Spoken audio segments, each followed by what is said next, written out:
Welcome to Burg Sports Network Game Day. I am Gavin Race, joined with David Brown. This week, it will be Wheelersburg taking on Chillicothe in a Week 2 matchup. Both teams losing their Week 1 matchups. Burg lost to Ironton, and Taze Valley was able to defeat Chillicothe. So Wheelersburg, talk a little bit about their game last week and how they came off, how they're trying to rebound. Well, first of all, they lost 6-40. Not exactly the best score you want in a loss, but it also does provide a lot of room for improvement. Wheelersburg had a few fumbles that weren't exactly called for. There were a lot of small mistakes that happened that can be fixed, and I think they talked about that a lot in practice, and I think they're going to fix it this week. Yeah, Bryson Stamper starting his first game at quarterback. Obviously, those first game jitters are always going to be there, but against a team like Ironton, it's always going to be ranked up a little bit more. But as far as the passing attack, he held his own, finding his guys like Josh Clark, Eric Lattimore, Brock Brumfield.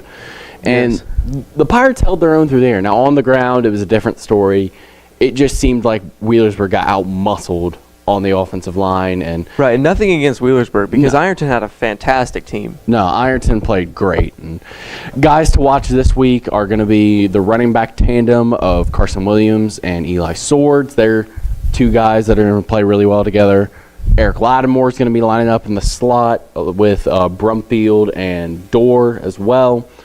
So we got to be ready tonight to see how they rebound from a loss last week. And Brumfield coming off the only touchdown of Wheelersburg last week. Yeah, he made a great catch and brought it in. And first points of the game, but it was the only one Wheelersburg was able to come by. Right, and I remember the first points of the game, you always get excited about that, especially with someone who's had a season just so far like Brock Brumfield with last week's game. The first catch, I remember him I just erupted out of my seat at home watching it. Took off. And so they'll be playing against Chillicothe, and the guy to watch for them is number 8, Mason Doherty. He is a gunslinger-type quarterback, and the offense runs through him.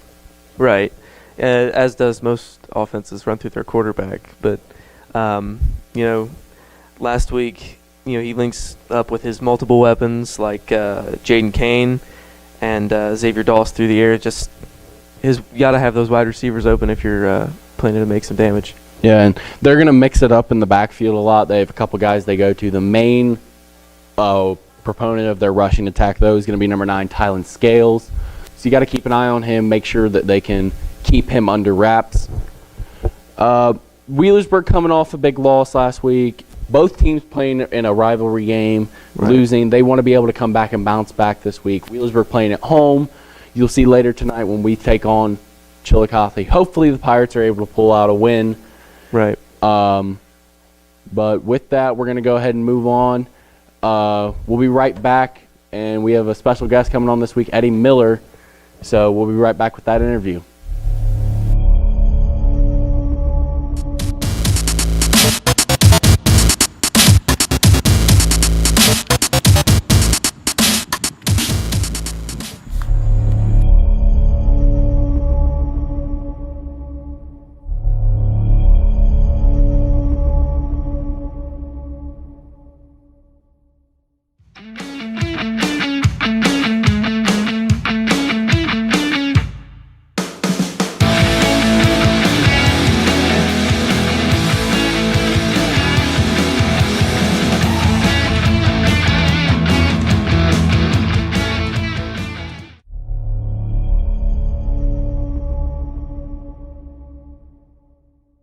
Welcome back. Today we're here with Eddie Miller. Thankful you were able to come out and join us today. You're pretty decorated, safe to say, whenever you played here at Wheelersburg. All-time leading in yards and touchdowns, running and passing. Talk a little bit about how you were able to be successful here at Wheelersburg under Coach Woodward. Yeah, first off, thanks for having me. I'm glad to be here talking Wheelersburg football. Had some success there, 2012, 2013 as the quarterback. Had a lot of good guys, a lot of athletes around me that really made me look good and made the numbers look good. But hats off to Coach Woodward and staff. That 2012 season, we kind of rolled out the spread, no huddle offense. So it was exciting to be able to kind of orchestrate that and lead that charge. Whenever you were here, it was always electric to see what you were able to do out on the field. 2013 season, I can remember that Ironton game week 1. You guys absolutely beat the brakes off them, coming off a season where you lost to them. Obviously, season didn't really end how we wanted to, but you were able to make something out of nothing in the backfield. And how important was that how important was that for you as a quarterback to be able to be a playmaker back there? Yeah, well, it started up front, had a great offensive line that bought me enough time, was a dual threat quarterback, so had the ability to get out of the pocket, and when it was outside the pocket, it was backyard football. Myself and Dylan Miller, Tyler Claxton, to just name a couple, we were playing backyard football and just out there making plays. So obviously back then there's a lot more. The competitiveness skill level was a lot closer than it was in the SOC than it was in recent years. Obviously, Valley had some of the best teams they've ever had in their program history, and you struggled playing against them a little bit. Talk about those games and how you guys approached those games, and because that was a huge rivalry back in the early 2010s. Right. So they got us in 2011, my sophomore year, and like you said, they had a great ball club. The program was really had peaked, in my opinion, a bunch of players. But as far as preparation, we stepped into those games just like we would really any other game. Conference championships, that's what we strive for each and every year. We fell short of that, but as far as preparation, we hit it head on. We gave it all. We left it all on the line and came up short. Ran into a really, really talented Valley club there. And obviously, you did have some great performances in there. I can remember whenever you guys would play Jackson. I think you guys swept Jackson in your time here. Yes, we did. Beat some good Fairland teams. When we still did play Portsmouth, you guys beat them, but we obviously all know what happened there. So those non-conference games, because obviously the non-conference schedule is a lot different now than it was then. How was it playing some more local teams instead of going out and getting teams like Russell and Ashland? Right, yeah, playing those kind of close to home non-conference games, it made it exciting because you typically knew who you were lining up against, maybe more even on a personal level. Fairland and Jackson, growing up playing junior high against them in all sports. So it was great, and it made for a really, really great atmosphere when you play these teams that are just 20, 30 minutes down the road. The stands are packed. It's electric. Now, you were a part of the coaching staff last year. You coached with some of the wide receivers and guys returning like Brock Brumfield, Casey Dorr, Josh Clark, Eric Lattimore. They're working with someone who, like yourself, you got some meaningful minutes your sophomore year, and now stepping into that role as Bryson Stamper this year, the quarterback position. If you had advice to him with the weapons he's got around him, what would it be to him? Yeah, so Stamper's in a unique role. Just to say, he did a great job last week going into an Ironton game. That talk about a talented ball team they have. As a sophomore, he felt comfortable. I would tell him to maintain that confidence. Came up short last week, but this team is going to grow each and every. This will be a different ball club week 10 that we saw. They've got some youth, they've got some veteran guys, but as far as the talent on the edge, his job is just to distribute. He doesn't have to make the incredible plays running left and right. Get it out quick and let those guys make you look good. Now, you did work with the wide receivers, and there's been a lot of hype around the Lattimore brothers. You probably worked more with Eric than you did Derek. Yeah. What do you see in Eric is going to make him kind of one of the special players that Wheelersburg has every couple of years? Yeah, no doubt. Eric, he's one of the most talented slot receivers. I had a great one in Tyler Claxton, so I can't knock him. But Eric Lattimore, he's got the speed, he's got great hands, he is very, very coachable, and that's what's going to get him to have some success here at Wheelersburg. And if he chooses so, I think he's got an opportunity to play at the next level. We'll talk about a little bit more about it later. We already talked about it a little bit during the show. Tonight they're playing against Chillicothe. gunslinger in the backfield and Mason Doherty. They run a spread-style offense very similar to Wheelersburg. A couple formations they'll come out in. Defense is a multiple style. How do you think Burg's going to approach a game like this where the athletes might be able to match up, but a game where Coach Woodward can probably outcoach? Right. Yeah, that's a good point. Like you said, they're going to throw it around. They're really big up front, from what I understand. But as far as man for man, I'll take the Pirates any day of the week. We've got the size, we've got the strength, and we've got talent on the edge. As far as Coach Woodward's staff, I'm sure they're going to iron out some of the wrinkles last week and really get this offense where it needs to be.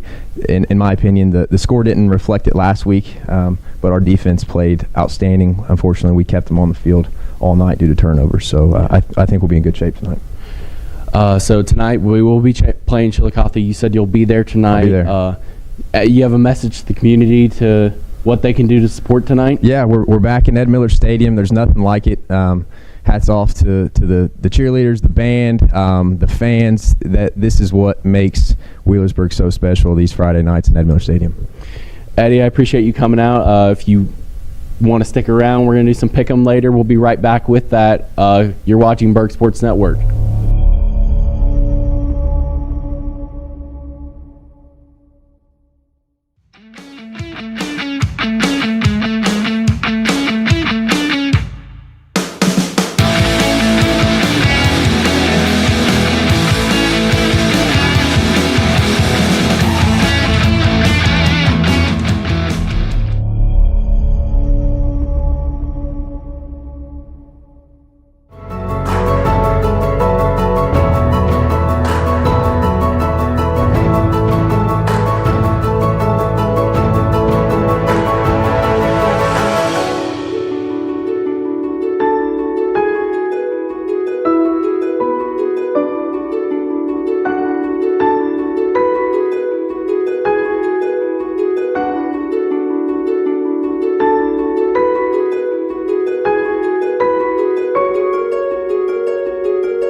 Welcome back, and now we're here to the Pick'em Show. Good to have you back, Mr. Eaton. Eddie's joining us this week. There's a couple games that we're picking this week that they don't know much about, but that's the nature of the game when you're doing this. Last week didn't go too well for me and David. Didn't go too well for you either, but you outperformed me and David. That's all that matters. Look, win by 1 point, win by 20. Win. That's all that matters. Win. Yeah, you went 4-5 last week. Me and David went 2-6. Eddie, you weren't here with us, but you're going to be able to get yourself on the board this week. Yeah. So we're going to open it up. We're going to go with Amanda Clear Creek at Unioto. I'm going to turn it over to you. You get the first pick on this one. Ooh, the Aces versus the Shermans.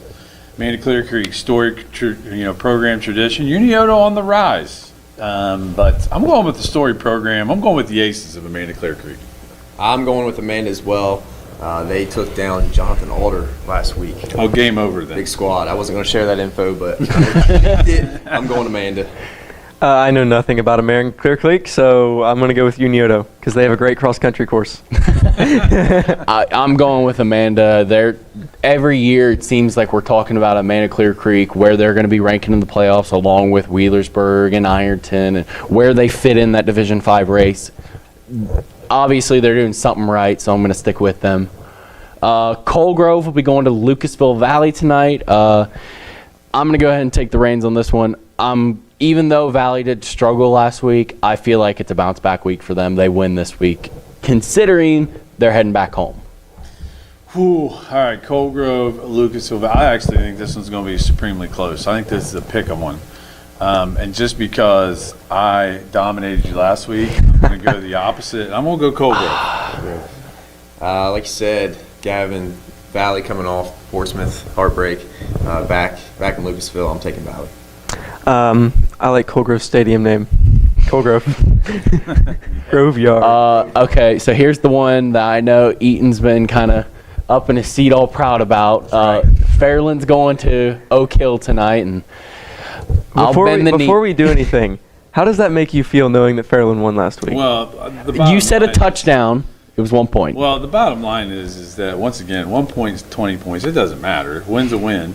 I'm not going to gloat because, I may get beat this week. But if I beat you guys two weeks in a row, guaranteed I'm gloating. But I'll go ahead and tell you, the Dragons. That's it. I'll bend the knee as well. I'm going to say Fairland wins this week. I'm taking Fairland. I'll go Fairland.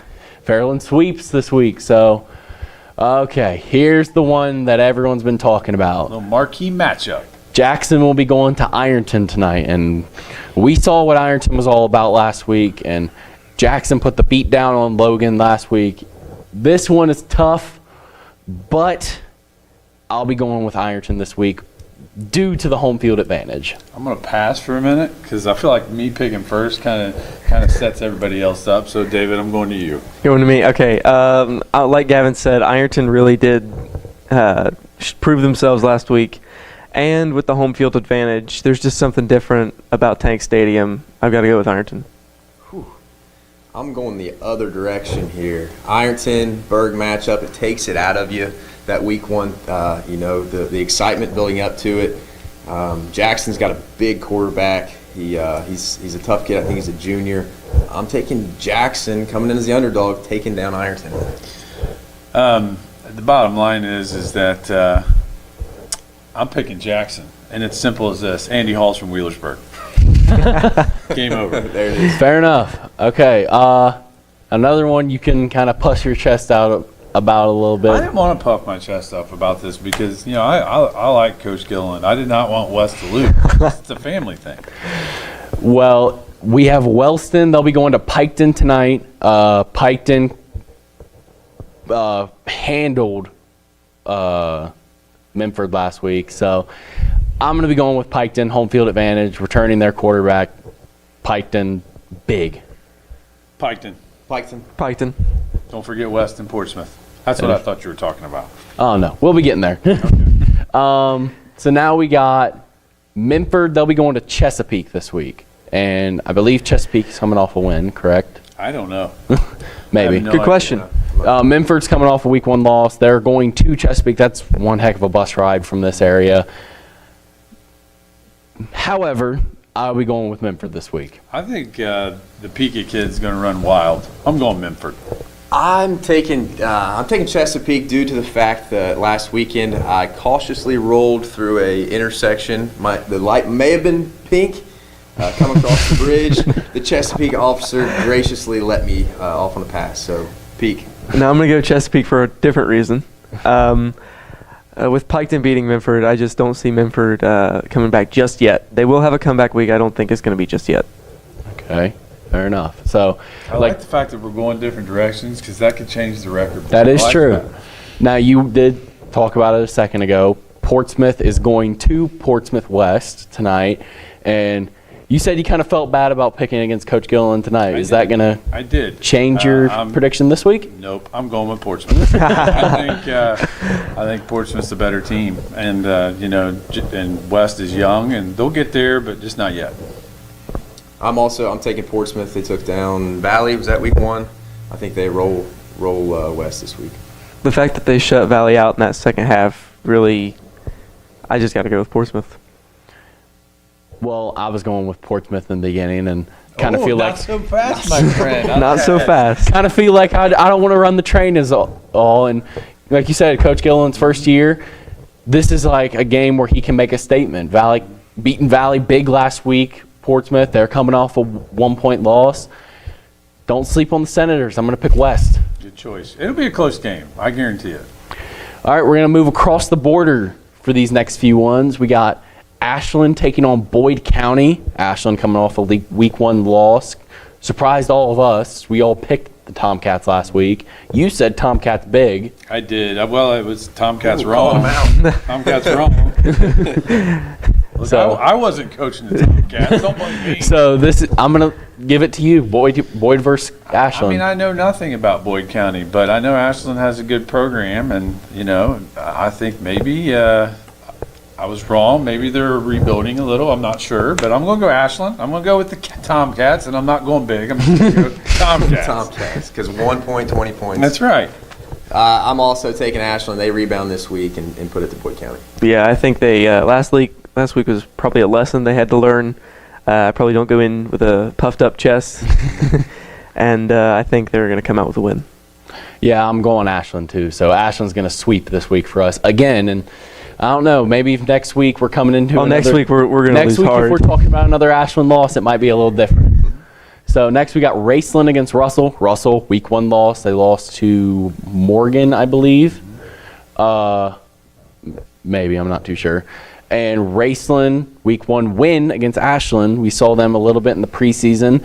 Surprised us a little bit because I wasn't too impressed with them, but you get a week 1 win, you get my pick. I'm going to go with Raceland. Well, obviously, I'm going to be the first to say I was wrong. So I'm going to go Rams by 17. Rams by 17. Yes. Burg's got Russell next week. Is that right? So Correct. I think they're going to catch themselves looking ahead to the Burg. So I'm taking Raceland. Raceland's taking them down. Russell gets caught looking ahead.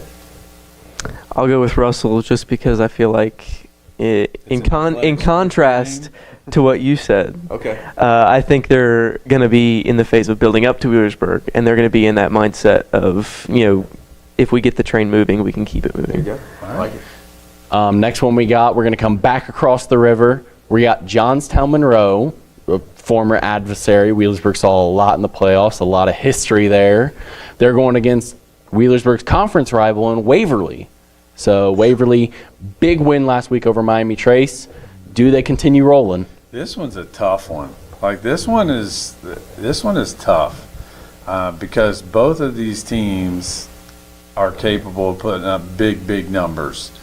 But I'm not going to go against the SOC faithful. I'm going to get for the Waverly Tigers and a smidgen, maybe an extra point, but I'm going to go with the Tigers. I'm taking Waverly as well. I think it's going to be a track meet. We're going to see 50, 60 points. It's going to be a shootout, but Waverly in double overtime. I'm with you. It's going to be close. Hey. Double OT. Double overtime. I was going to pick Waverly, but also, You got a lot of ground to gain, so you got to switch it up. yeah, I don't really want to go with all you guys because then the record's going to look different. I understand. So, to that effect, I'm going to go with Johnstown Monroe. So what about Greenup County, Martin County? Well, I got to pick Johnstown Waverly Well, I first. mean, we know who you're picking. I know. Waverly. That's what I thought. You have the SOC bias. I mean, I might got a little SOC bias. I might feel a little hurt about how they talked about me last time I was on the sideline of a Johnstown game, but that's neither here nor there. So, Greenup, Martin County. Last game we're picking from Kentucky. I'm going with Greenup. I feel like their program is a lot more built than Martin County. I don't know much about Martin County, so I'm going to go with the team that's 15 minutes down the road. I have absolutely no clue. Zero clue. This is no disrespect to either team, but I'm going to go with Martin County because my favorite teacher was my 5th grade teacher, Mrs. Martin. There it is. Good There enough. it is. I'll take Greenup. I'm taking Greenup. No reason. I'll go Martin County, also no reason, but I'm also going to say by 3. 3. By 3. Okay. We keep track of this because if we're right, we get a Tootsie Roller. Extra point. All right, so me and David are going off the board on this one, and this one's all you two. Feel free to talk about it as much as you want. We got Chillicothe, the Cavaliers, heading down to Ed Miller Stadium tonight. All right, so I'll start with you, Eddie. What are the strengths and weaknesses of Chillicothe? Chillicothe, they've got a good running back, quarterback returning. They're big up front, probably similar size to Ironton, maybe not as athletic nor physical. So as far as weaknesses, I believe they had a couple turnovers last week, so they're have the capability of coughing it up. I think this game highlights our defense. Our defense, they may shut them out. I think they're gonna hold them to a score, maybe 2. But this week, Wheelersburg offense, we come alive. We're gonna see Eric Lattimore in the end zone. We're gonna see Carson Williams in the end zone. We're gonna see Dorr in the end zone. We're gonna see a lot of scoring. I'm taking Burg running clock. Running Oh, clock. hold on. Let me get my notepad out. I'll take Burg running Let me clock. get my notepad out. This is interesting. Rebound. This is Need to write that interesting. down. Miller Stadium's gonna be electric tonight. All right, so I really thought long and hard. Wheelersburg. All right? Wheelersburg, and who cares by how much, but it's Wheelersburg. That's right. And, what's always exciting is the first home game for seniors, cheerleaders, band members, coaches. Like, it's always nice, that first home game, just to see all the people in the stands. And I agree with Eddie. It'll be electric tonight. It'll be fun. I hear the cannon going off multiple times. So, really looking forward to being there and helping your guys' crew, doing a little stat work in the back.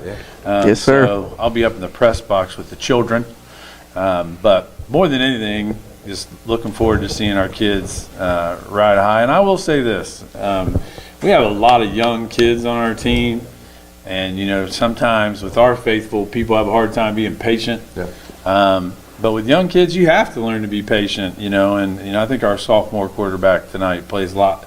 He takes care of the football better, and I think, has had another week of prep. I think he's going to play well tonight. I really do. Bryson Stamper's a great kid, and I'm looking forward to seeing him be a little more successful tonight. And that's you as well as anybody know, as a quarterback, awful hard as a sophomore out of the gate playing Ironton. Yeah. At Ironton. That's right. We touched on it earlier. Yeah. The kid was put on a big stage, and I thought he performed well. And, Yes. Some of that confidence should carry over this week and just distribute the ball. And the talent on the edge and the backfield will take care of the rest. I agree with that. I think just being on your home turf helps you be a little bit more relaxed. Yeah. So. All right. Well, I appreciate you guys coming out. You'll be in our stat crew tonight. We'll hear a little bit more from Eddie as the game goes along. Appreciate you guys coming out. Wheelersburg, Chillicothe tonight. You'll be hearing from me and David come game time. So appreciate y'all watching. Stick around for some high school football. Wheelersburg taking on Chillicothe. I'm Gavin Race. I'm Mr. Eaton. Eddie Miller. I'm David Brown. We'll be right back with some Pirate football. Go Burg! Go Burg!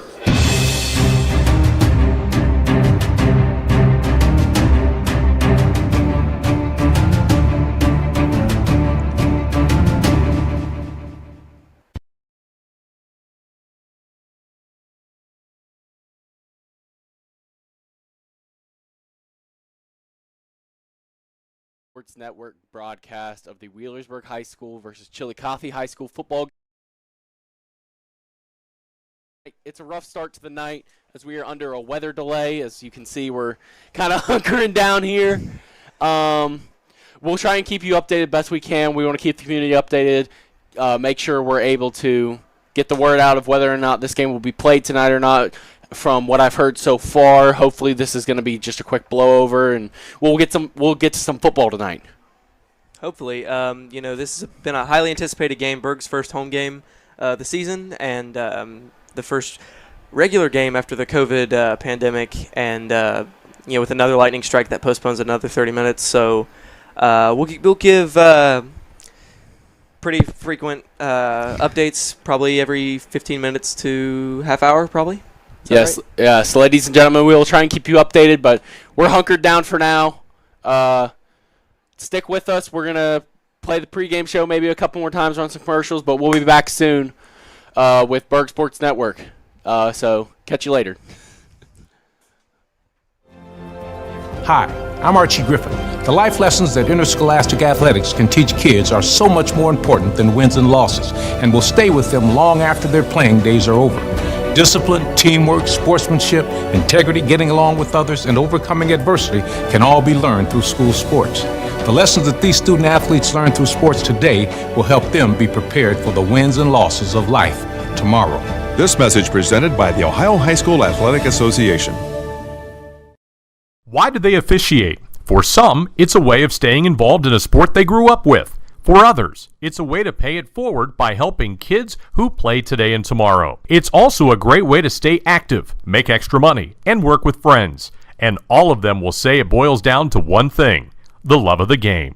Find your reasons and log on to ohsaa.org to find out how to become an official. You'll be glad you did. This is the Ohio High School Athletic Association. Educate through sports.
Ladies and gentlemen, we are giving you a Burg Sports Network update as it seems like we're getting through the thick of the storm and it's starting to lighten up here rain-wise. Lightning has been scarce for the last 9 minutes, so clock is ticking down. At the moment, we are looking at about 20 minutes until we resume play. Roughly 20 minutes to kick off. 20 minutes. A little delayed, but it's happening as Yes. far as we know. As far as we know, the game will be played tonight, so stick around. Make sure to tell everyone that has already either decided to leave tonight, anyone that wants to know. It looks like football will be played tonight, so make sure you tune in here on Burg Sports Network. We'll be back in hopefully 20 minutes with kickoff. As Chillicothe won the toss, they elected to defer. So Wheelersburg will be returning the opening kickoff. So I'm Gavin Race. And I'm David Brown. He's Colson. So we'll be back in hopefully 20 minutes with some Pirate football.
Ladies and gentlemen, high school football fans, welcome to Ed Miller Stadium for tonight's non-conference matchup between the visiting Chillicothe Cavaliers and your Wheelersburg Pirates. I'll be your play-by-play commentator, Gavin Race, joined with David Brown, your color commentator.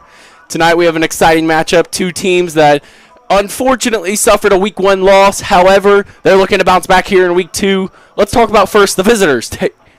Chillicothe took on Taze Valley last week. David, you got a little bit about that? Last week it was a heck of a game, really. The score ended up being 28-17. Taze Valley coming away with the victory. Something interesting to note: Chillicothe only scored their points in the third and fourth quarters, which I think could be interesting and could also come away with them this week. And that may be their strategy to try to change how they attack the Pirates and try to score in the first and second quarters as well. As far as pass and rushing yards, the Vikings held Chillicothe to only 43 rushing yards, while the Vikings had 201, which says a lot about the Vikings O-line. Absolutely. I mean, they were incredible last week, but watching out there right now, you can see him around the 40-yard line. Mason Doherty, number 8 of Chillicothe, an absolute gunslinger for them, led them to outpass the Vikings barely last week. He was responsible for most of the points put on the board for Chillicothe. So he's definitely the guy Wheelersburg's got to watch out, as he throws a beautiful ball, and it's got to be, the secondary's got to be ready because he's ready to fire whenever. Yeah, with the passing yards, Chillicothe didn't have as many passing yards as the Vikings last week, but they did have 123 yards of passing, while the Vikings only had 126. So in that aspect of the game, it was a little closer. Absolutely, and they also dominated time of possession, having almost 30 minutes of possession, while Taze Valley only had 16. It's just they weren't able to do much with the time that they had the football, and Taze Valley capitalized earlier. Moving on, let's talk about what happened last week. Wheelersburg versus Ironton obviously did not go the Pirates' way. Rushing leader for the Pirates only had 24 yards in Carson Williams. Jake Darling had a pretty good game on the ground. He'll probably get some more touches this game as he's out there warming up. But someone who was a little bit of surprise, Bryson Stamper, playing in his first game, all the pressure in the world, and as a sophomore, and obviously made some mistakes that you can't make in a game like that. But overall, throwing the football, he looked pretty comfortable going up against a tough Ironton football team, and he's looking at, now that he's got that first game jitters out, he's looking to maybe have a breakout game here week 2. So minute 55 to kick off here. We're going to take a quick break. You're watching Burg Sports Network. We'll be back with kickoff here soon.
Ladies and gentlemen, welcome back, and it's about time we get some football underway here after an hour and 15 minutes under rain delay.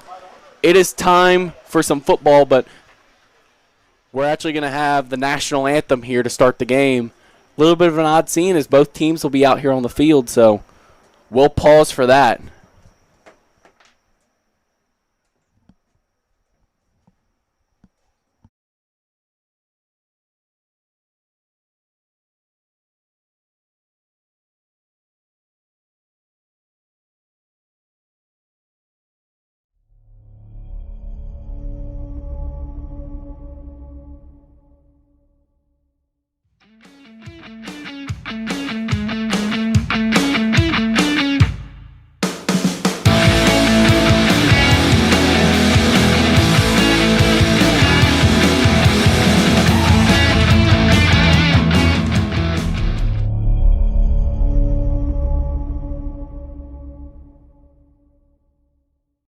Why do they officiate? For some, it's a way of staying involved in a sport they grew up with. For others, it's a way to pay it forward by helping kids who play today and tomorrow. It's also a great way to stay active, make extra money, and work with friends. And all of them will say it boils down to one thing: the love of the game. Find your reasons and log on to ohsaa.org to find out how to become an official. You'll be glad you did. This is the Ohio High School Athletic Association. Educate through sports.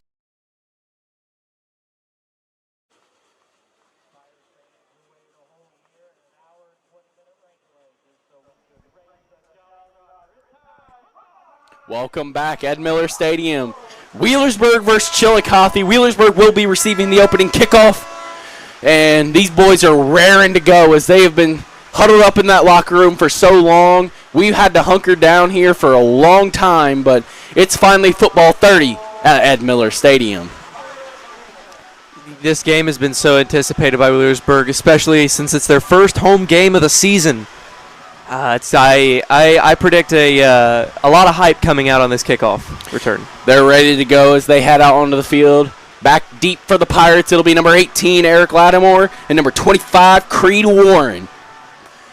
Out to kick for Chillicothe. It looks like it's going to be number 26, Isaac Crawford, the senior. And raring to go. Look at Wheelersburg. They're sending a lot of guys up, protecting what looks like could be an onside kick. And Wheelersburg is raring to go. Officials getting everybody in order. It was very much of just, we didn't know if we were going to play a football game here tonight because everything was crashing down here. And them having that opportunity now, they're super excited, they're super hyped up, and they're ready to go. Obviously, this game got rained out last year. They had to go back and play it on a Saturday. They don't have to wait an extra night now. Crawford will line up to take this kick. 6 men up for the Pirates. He approaches, line drive, end over end. Warren comes down with it, and we're underway. Creed Warren accelerating down through the middle, and he'll be brought down at about the 28-yard line. And the home front of the Pirates season is underway. This has been a highly anticipated game, coming off Ironton and everything, coming off a loss. Wheelersburg, in my opinion, needs to focus on just a few key things. They need to focus on, keeping track of where the ball is, keeping, their hands on the ball. They had a few fumbles last week, and I just hope they can correct those few mistakes they made last week. This is interesting. I formation right off the bat. Stamper turns around, and he'll hand it off. Carson Williams running ahead, and he's going to be wrapped up. Nice tackle there by number 40, Isaac McCrory. Or Isaac McCory. Assist on the tackle. It's going to be Evan Lake.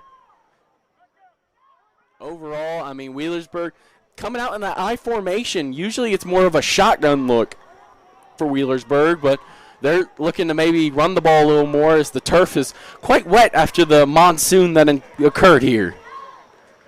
And they're going to go right up the middle. Ethan Glover has broken through. Staying on his feet. Ethan Glover is running away. He's got a blocker with him. Goodbye, Ethan Glover. Touchdown to Wheelersburg. 68 yards. It only took them just a few seconds to get right down the field and score a touchdown. If that's not the theme of this game, I don't know what to say. Ethan Glover on the fullback dive finds space, and he takes it all the way home. We're 49 seconds in, and Wheelersburg is already on the board. Braxton Samuels will be on to attempt the extra point. He had one attempt last week, and it got stuffed. So let's see if the line can hold up for him. Door to hold. Thomas the snap. Hold. Salmon's up, and good. Was there ever any doubt? It's hard to have doubt when you got a 5-star kicker lining up for you. Wheelersburg 7, Chillicothe nothing. What a start for the Pirates. For a rain-delayed game, the crowd retention is pretty nice here for Wheelersburg. Yeah, everyone went to their cars. They helped. They hunkered down with us. They waited. Pirate community just really wanted to see some football play tonight. Absolutely, and great job. You got to give it to the officiating crew. They weren't quick to jump the gun and say, oh, man, it doesn't look like this is going to slow down anytime soon. We need to go home. They were ready to wait it out and play some football here tonight, and luckily we were able to. And now the Pirates special teams will get to come out and kick the ball off, and like we said, Bryson Stamper will be on to boot this one away. And I'm going to call it right now. I think we're going to see a touchback here. You know, you're probably right about that. Back deep to return for the Cavaliers. It's going to be number 1, Mamo Wilson. Number 21, number 24, Chucky Thomas. 2 seniors back deep, or a sophomore and a senior back deep. Salmons approaches, boots it downfield, end over end, heading down towards the 3-yard line. Wilson will take it in.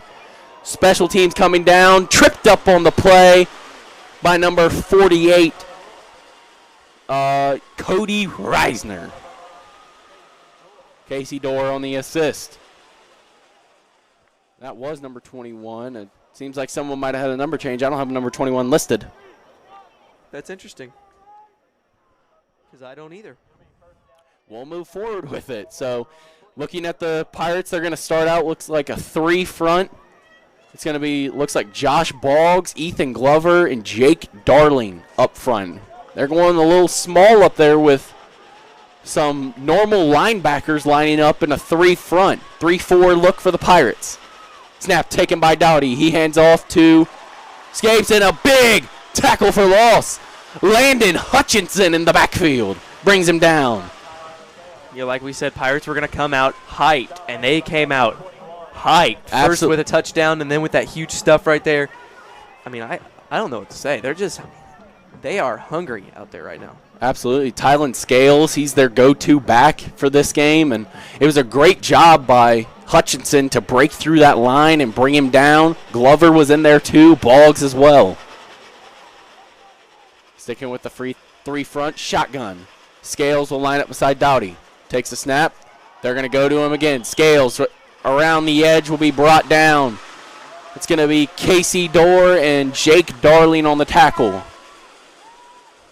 Great job by the Pirate defense shutting down Scales. He's the feature back for this team. He'll get some. Chucky Thomas will get some carries. It looks like he's their 3rd down back as he'll come on the field here. But third down time for Chillicothe. Expect a pass here. He's going to be looking for guys like Xavier Doss and Jaden Kane out wide. Looks like they're going to move 24 Thomas in motion. Doughty takes the snap. Rolling out, looking, gunslinger throw through the hands of Hutchinson, and he catches it at the 40-yard line. Hutchinson nearly had himself a pick and almost made himself an early case for player of the game. Tackle for loss, could have had a pick, but nonetheless, Doughty had to get that ball out, flinged it out to the right side, and he was able to find Doss on the sideline.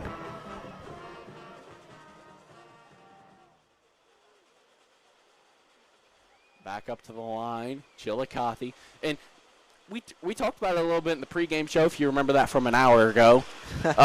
Chillicothe, they got a lot of size up front. Handoff wide to Chucky Thomas, dropping the shoulder is Casey Dorr, bringing him down. So Dorr getting the start in the secondary today.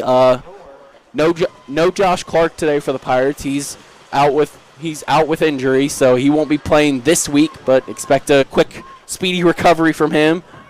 Yes, sir. The Pirates adjusted to the weather. They went in an I formation, but no changes from Chillicothe. They're sticking in their shotgun look. Handoff Scales. He's going out to the right. Driving him down. Brock Brumfield trying to get him. He can't. Pushed out of bounds by Eli Swords. Scales will be brought down for a loss. Nice pursuit there. Brumfield wrapping him up, and Swords is able to push him out of bounds. Yeah, Brock just couldn't hang on. Guess the ground is a little wet, getting those gloves and hands wet. And here's the switch now. Now they're going to go 4 in the front. Blackburn and Holsinger will enter the game. Now they hand off Scales. Wrap him up, bring him down. Eli Swords. 2 tackles in a row, and then that one for right at the line of scrimmage. Brought down just inside the 45-yard line. On comes the punt team. So they'll send Casey Dorr back deep. Back deep to punt for Chillicothe. Looks like it's number 33, Braden Ackley, I want to say. Tough to see the number from up here as he'll boot it downfield. It's number 35, Mason Seabrill. Dorr will bring it in, and he's going to be swallowed up by a slew of Chillicothe defenders, and the Pirate offense will get back to work. You know, you were talking about the over/under of passes thrown in this game so far. What'd you say it was? 3? The feeling up here in the box, a lot of people were saying 3 to 4 passes from from each team, and we've only seen 1 so far in the first drive from both teams. Doherty on a third and 9. And Wheelersburg, they're going to space it out now. Handoff Eli Swords up the middle. They can't bring down these Pirate running backs as he's finally tripped up. Helmet come flying off, but he doesn't care. First down, Wheelersburg. Eli Swords, a great run. Pirate run game is running all over these guys. Yeah, Swords with a nice start to this game, and they'll bring Williams on as Swords is going to have to come off for a play due to the helmet popping off. Yeah, Chillicothe only looks like they're running that 3-4, and they're sticking to their guns. They got number 73.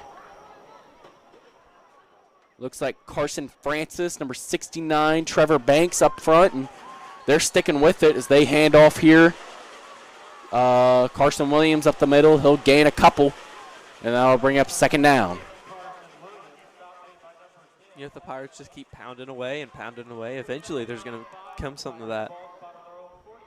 Stamper, he's taking the role of game manager here, letting his running backs do the work. Being patient. Being patient, waiting for his chance to hit a ball over top when he needs to. And that's what we talked about in the pregame show over an hour ago. The Power T. Patience. How about this Power T lineup as they'll hand off. Jake Darling, big truck, Jake Darling. First down, Wheelersburg. That looked like it hurt. That just brought this sideline alive. Jake Darling from the Power T. I think I felt that from up here.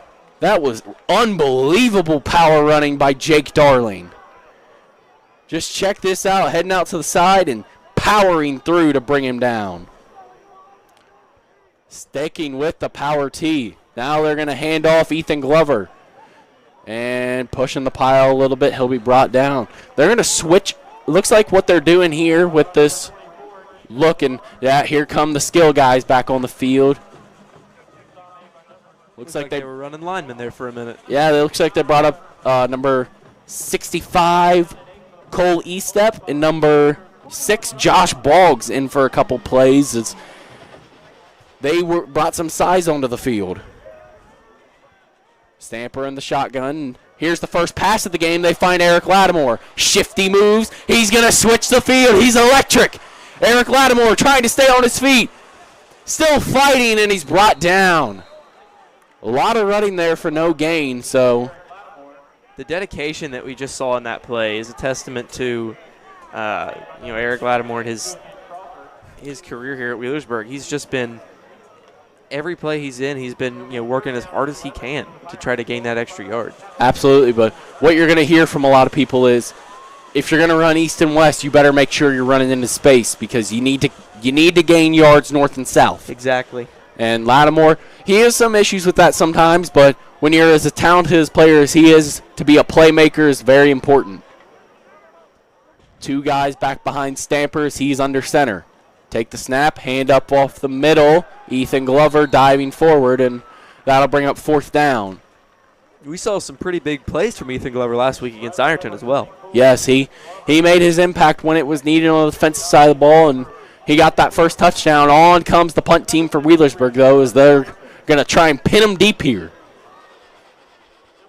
Wheelersburg leading 4:45 left here in the game. And change of pace here. I was down there at Tank Stadium last week, and there was no play clock set up there. So it was just kind of having to listen to the officials on the field for what the play clock would be. That's interesting.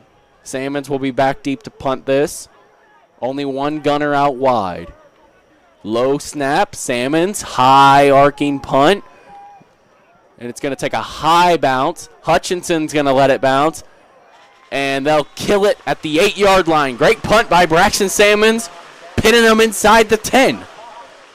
And it'll be a 92-yard look for the Chillicothe Cavaliers.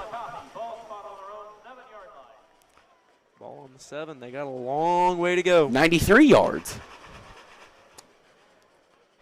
This Chillicothe offense not able to get much going on their first drive. They got one first down, but then got stuffed out by the Pirate defense.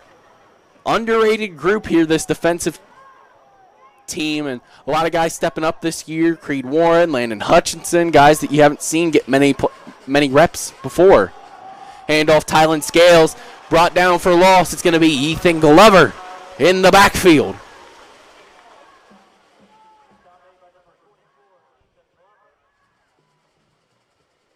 Nice job. Ethan Glover getting in the backfield, bringing him down. And that'll be 2nd and 9 now. I mean, look, Chillicothe's not shying away from what they want to do in a game, what they want to do every game. And that's spread the field out and do what they need to do. Throw high, looking for Dawson. He brings it in. And it'll be a first down for the Cavaliers. Nice ball there from Doherty.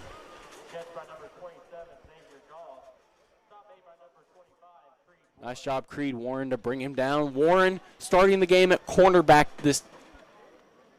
Creed Warren, sophomore, starting the game at cornerback today. Like we said, no Josh Clark. Dorr started the game at cornerback last time. Dorr getting some more reps in there at safety. Creed Warren getting a lot of reps in here at a corner position.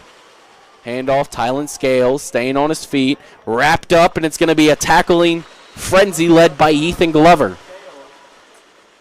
One thing I've, seen about the Pirates is whatever it is going on in practice, Coach Woodward tells them to go for the ball. Yeah, it's not usually just one tackle. It's usually a group of 2, 3, even 4 Pirates on there on the ball. Yeah, team tackling is huge for any defense, and sticking with this 3-4 look, it's a lot of pressure on these linebackers, but they've been doing well. Hunter Thomas, Eli Swords, Carson Williams, and Landon Hutchinson. Snap taken by Doherty. He rolls out right, looking deep down the field for Jaden Kane, and he's not able to get him. Incomplete, and that'll bring up 3rd down. 2:12 left here in the game. Or 2:12 left here in the first quarter. I was about to say. Sorry, misspoke. Sorry, we're getting down near 8:30, I believe, just past 8:30. I get it. I'm tired, too. I got an update from my scores around the area guy. Ironton just kicked off 8:30. They'll kicked off with Jackson. So that game is underway down the river. Lofted throw looking for Jaden Kane. A great catch, but he's out of bounds. He was out of bounds, yeah. That was a magnificent athletic catch. Nice catch by Jaden Kane, but not able to get his feet down, so on comes the punt team. You talked about 3rd down conversions. Last week, for 3rd down conversions on attempts, Chillicothe was only 5 for 15 for 33%. Yeah, so on here it's going to be the junior kicker Mason Sibrel. He'll be on to punt it. Takes a snap. Pirates breaking through. Nearly got it. A lot of backspin on that punt. They got to be careful on the bounce. And it heads out of bounds at about the 37-yard line. That's got to be tough for the Chillicothe punter Sibrel. But also great for your Wheelersburg Pirates. Great for Wheelersburg. That ball bounced around the, 45-yard line and went back about 7-8 yards. Pirates back on the field, and they've been on a tear with this run-first offense, not really looking to throw the ball much with, obviously, the change of pace that they've had to do here. Using their weapons on the ground, but maybe I spoke too soon as Stamper comes out and lines up in the shotgun. Lattimore in motion, and now they'll hand off. Jake Darling pushing up the middle, wrapped up, fighting for extra yards. He'll get a solid 3-4 yards. Jake Darling, the sophomore, he's getting a lot of carries this game. I believe he's a junior. No, he's a sophomore. Jake Darling. Jake Darling. Oh, I'm thinking of someone else. Never mind. Jake Darling is a junior, getting a lot of carries. Pirates, look at this. They're going to go 4 wide now. Eli Sword's the third down back in, and they're going to give it to him, and he's swallowed up in the backfield. Is that a towel out there on the field? Yeah, it seems like one of the players lost a towel that they've been keeping out there with them, trying to keep their hands dry. Yeah, especially on a wet night like this. Yes, wet field. That ball gets real slick. And I know as a soccer player, you've probably experienced that once or twice on a wet soccer field. Absolutely. Pirates, they're going to go 2 to the left, 2 to the right. Stamper in the shotgun. 3rd and 8, and here will be his first time looking downfield. Fires, got Casey Dorr. And he'll be brought down at about the 20-yard line. Nice throw by Bryson Stamper. Although there was a flag. Flag on the play. Just after snap.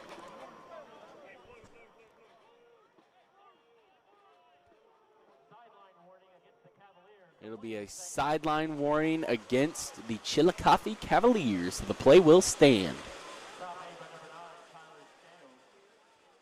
Tylen Scales was there to keep Dorr from going all the way, so now it'll be down at about the 22-yard line. Pirates looking to score another before the end of the first quarter. We'll have a stat update with you at the end of this quarter. Is shotgun here. Be aware of Eric Lattimore there, as he could come in motion for a jet sweep. And we're going to have, it looks to be a false start against the Pirates. Miscommunication up front, and someone jumped. Got to be careful with penalties in a game like this. Right. Don't want it to look like the United Nations with all the flags. Don't want to see too many flags. Clock will begin to roll once again as we move under 30 seconds. They're going to come out in the same look. Here comes Lattimore in motion, and they will give it to him. Lattimore juking in, trying to stay on his feet. Ankle tackle there by number 44, Max Lee. And looks like that'll be the end of your first quarter. Wheelersburg leads 7-0 over the Chillicothe Cavaliers. We'll be right back after this break with some stats featuring Mr. Eaton. You're watching Burg Sports Network. We'll be right back.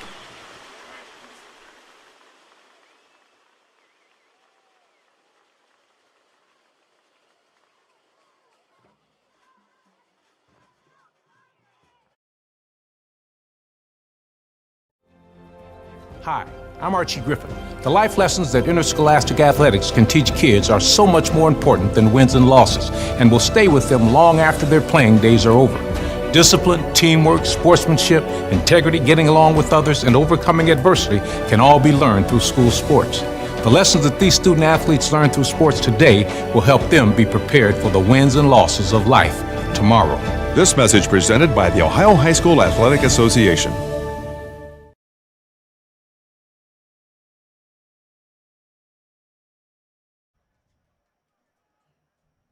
Ladies and gentlemen, welcome back to Ed Miller Stadium. Wheelersburg leads over Chillicothe High School 7-0. Great first quarter for the Pirates, and we brought in a guest here with us. He's our stat coordinator tonight, working with our very own Nathan Sylvia as well. So, Mr. Eaton, talk a little bit about what we got going on in the first quarter. All right, so first quarter stats real quick. We've got Wheelersburg 10 rushes, 113 yards, most of those by Mr. Glover. He's got 72 yards and a touchdown, 13 passing yards, 2 for 2 attempt, 7:48 time of possession. And we'll hold off for this play. Looks like a sack here. Oh, my, a nice sack there. It's going to be number 40, Isaac McCroy on the tackle. And Chillicothe rushing attempts, only 7 attempts for only 9 yards, Gavin. 23 passing yards, 2 of 4 attempt-wise, and 4 minutes, 12 seconds time of possession. So overall, stat-wise, the Wheelersburg Pirates really ground and pound on that first quarter and a lot more time of possession. So you can tell from Coach Wilbert's standpoint, it's about power. It's about getting downhill running back-wise. That's my stats, buddy. Absolutely. We'll see you back here at halftime, Mr. Eaton. Pirates getting underway, as you saw.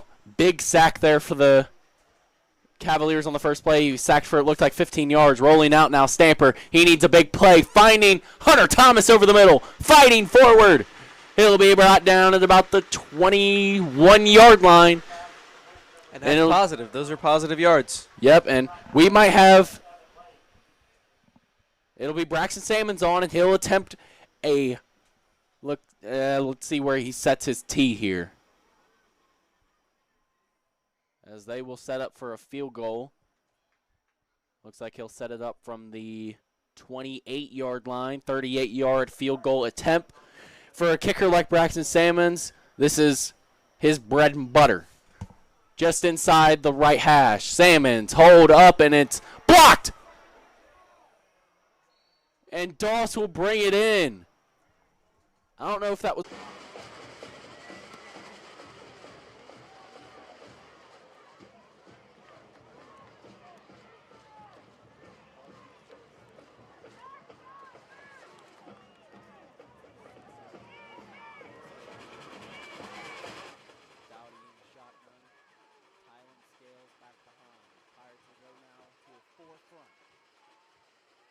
Big rush here. It's going to be Ethan Glover and Josh Boggs in the backfield bringing him down. And it'll be brought down at the 8-yard line for 2nd and goal.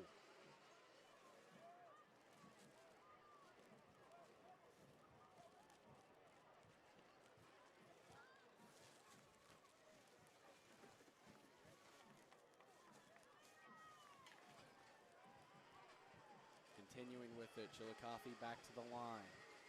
Mason Dowdy in the shotgun. He's got Scales to his right, and he's going to roll out looking.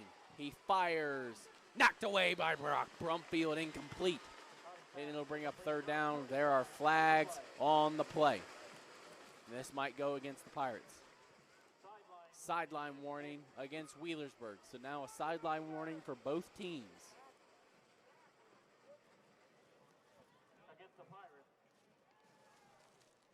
No yards lost, no yards gained for either team here. And it'll bring up 3rd down. Expect a pass here. Chillicothe, they're 50-50 pass run, but they love to go to their gunslinging quarterback, Mason Dowdy, the junior. 6'3", 220 is what he lines up as. He takes a snap, handoff Max Lee. Ethan Glover, alive and well in the backfield. Brings him down, and it brings up 4th down for the Cavaliers. As beginning to trickle onto the field, it looks like the field goal unit of the Cavaliers.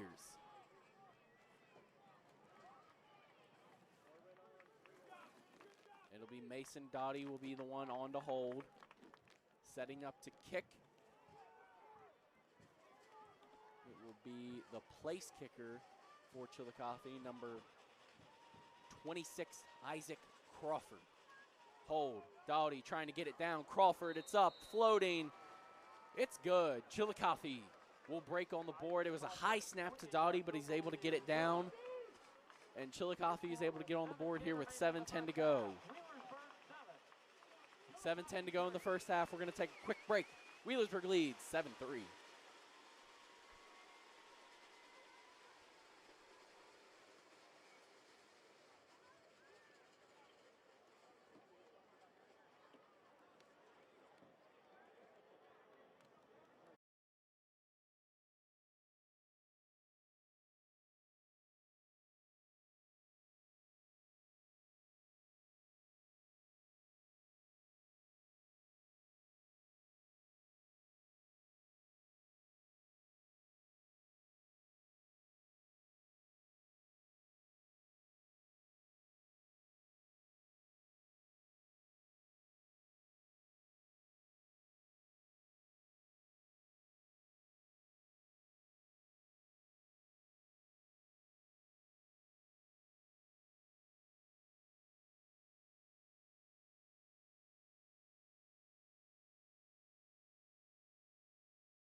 Will be how will they adjust coming into this game?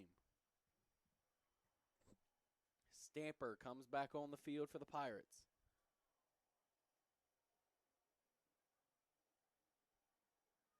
They They will set up. They're going to go back to that I formation. Carson Williams in the backfield takes the snap. They will go to Williams. Carson Williams powering through. He's brought down at the 30-yard line.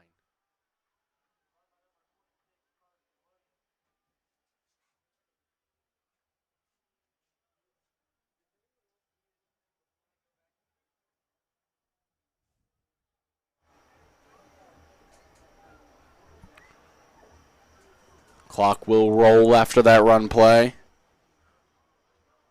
They'll send Lattimore to the right, Door to the left, I formation. Snap, handoff up the middle, Williams barreling through, and he'll get another 4 yards, and that'll bring the Cards within 1.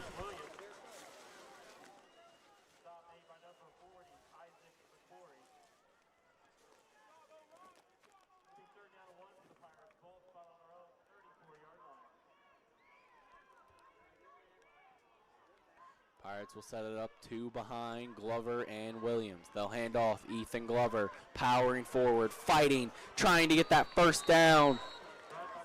And it looks like he'll get it on the spot. First down, Wheelersburg.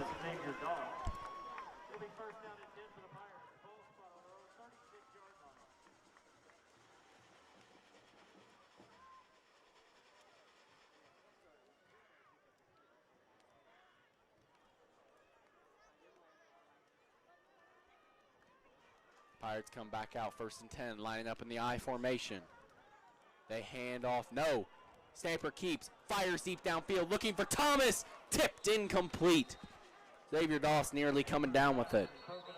I'm back. Yes, I don't know if you noticed there, but David Brown checked out for a while, and we got a injury here on the field. The Wheelersburg player is down. Can't see who it is,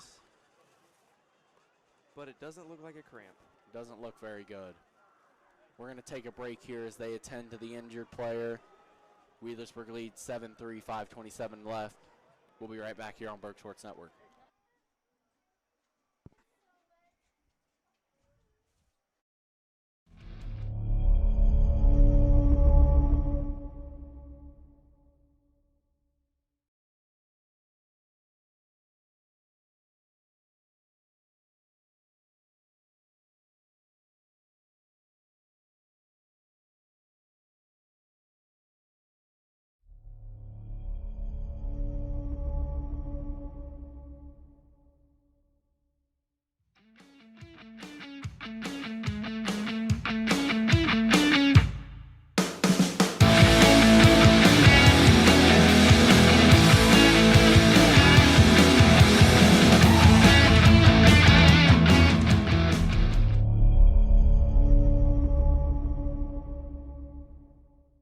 Looks like the Pirates are going to have to make some substitutions up front on the offensive line. He was a key piece joining that Pirate front 5 on the offense. Now it looks like they'll bring on number 51, Xavier Stanley, in the game. As umbrellas popping open here as the rain begins to thicken. Which I talked to some of the... As does the plot. Stamper in the shotgun. He takes a snap, handoff, Eli Swords. Powering up the middle, Eli Swords with a lot of space across the midfield line for the first down. Now, First down with Wheelersburg Pirates. Absolutely. I did talk to the officials during the break, and what I heard a lot of talk of was even if there is rain, this game will be played through it. The only thing that keep this team off is lightning, and that's not in the forecast. Handoff, Eli Swords, trying to slip off defenders, and he's brought down again. And he gains a whole lot of nothing.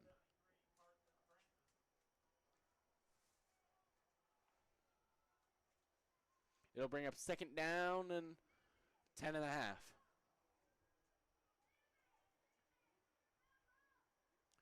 Pirates, they'll line up 3 receivers on the right side. Warren, Lattimore, and Door.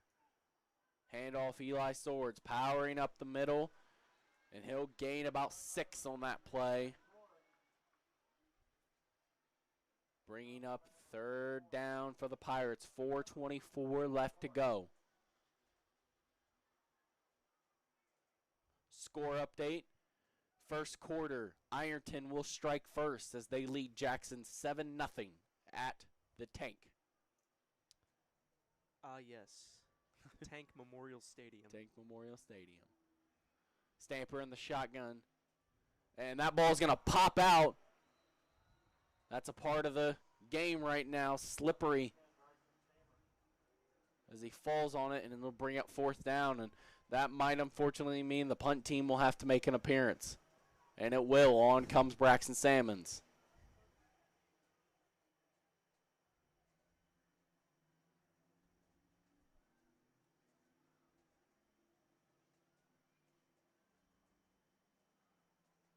Pirates will have to punt this away. Clock ticking down quickly, so they don't have a lot of time to waste. 10 seconds on the play clock. And it's a fake. Jake Darling takes it. Trying to get it, and he will not. So the Cavaliers will take over at the 43-yard line.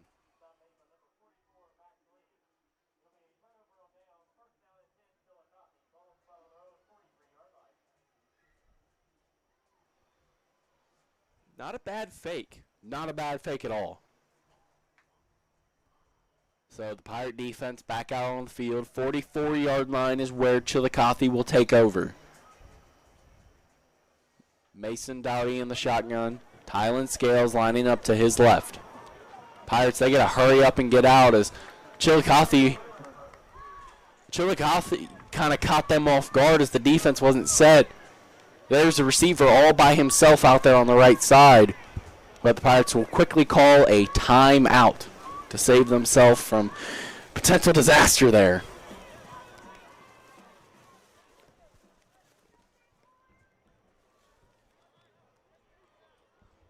Yeah, like you said, that could have been a potential disaster, possibly costing the Pirates either a very large gain of yards or possibly a touchdown.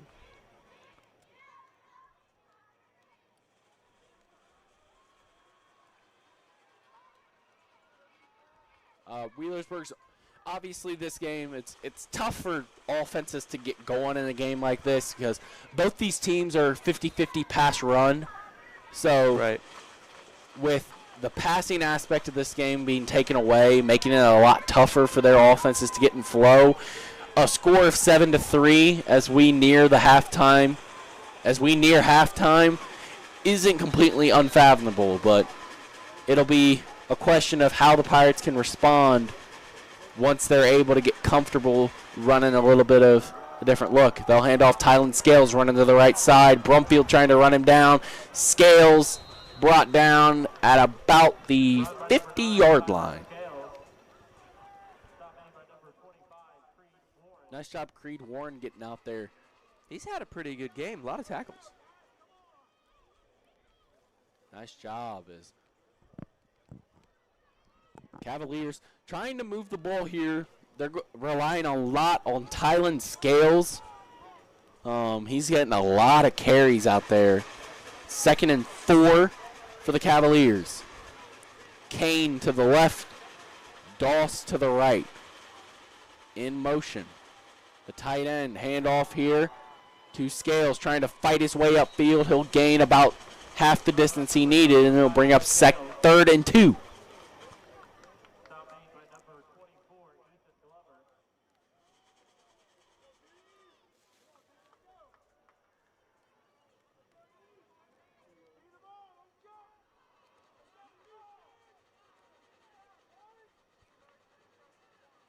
Pirates seem to be leaving the huddle a little earlier. Making sure they don't get caught off guard like they did before. Mason Doughty in the shotgun. Tylen Scales, and we're going to have a timeout. Frustrated on the sideline, the Chillicothe head coach, and he wants to talk about this 3rd down and 2. We're going to take a break. 2:28 left. Wheelersburg leads 7-3. We'll be right back.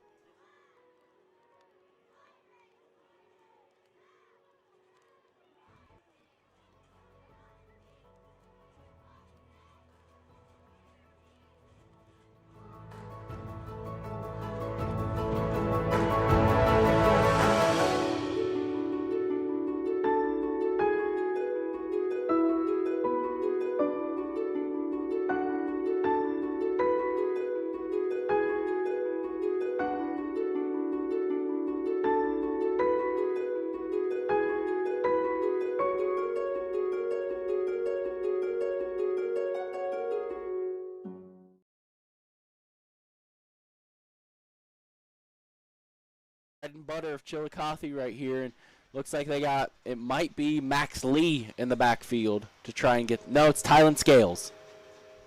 Snap taken. Scales up the middle. He's short at the moment. Now he's got a lot of space. And he's tripped up by number 6, Josh Boggs. And it's a first down, Chillicothe.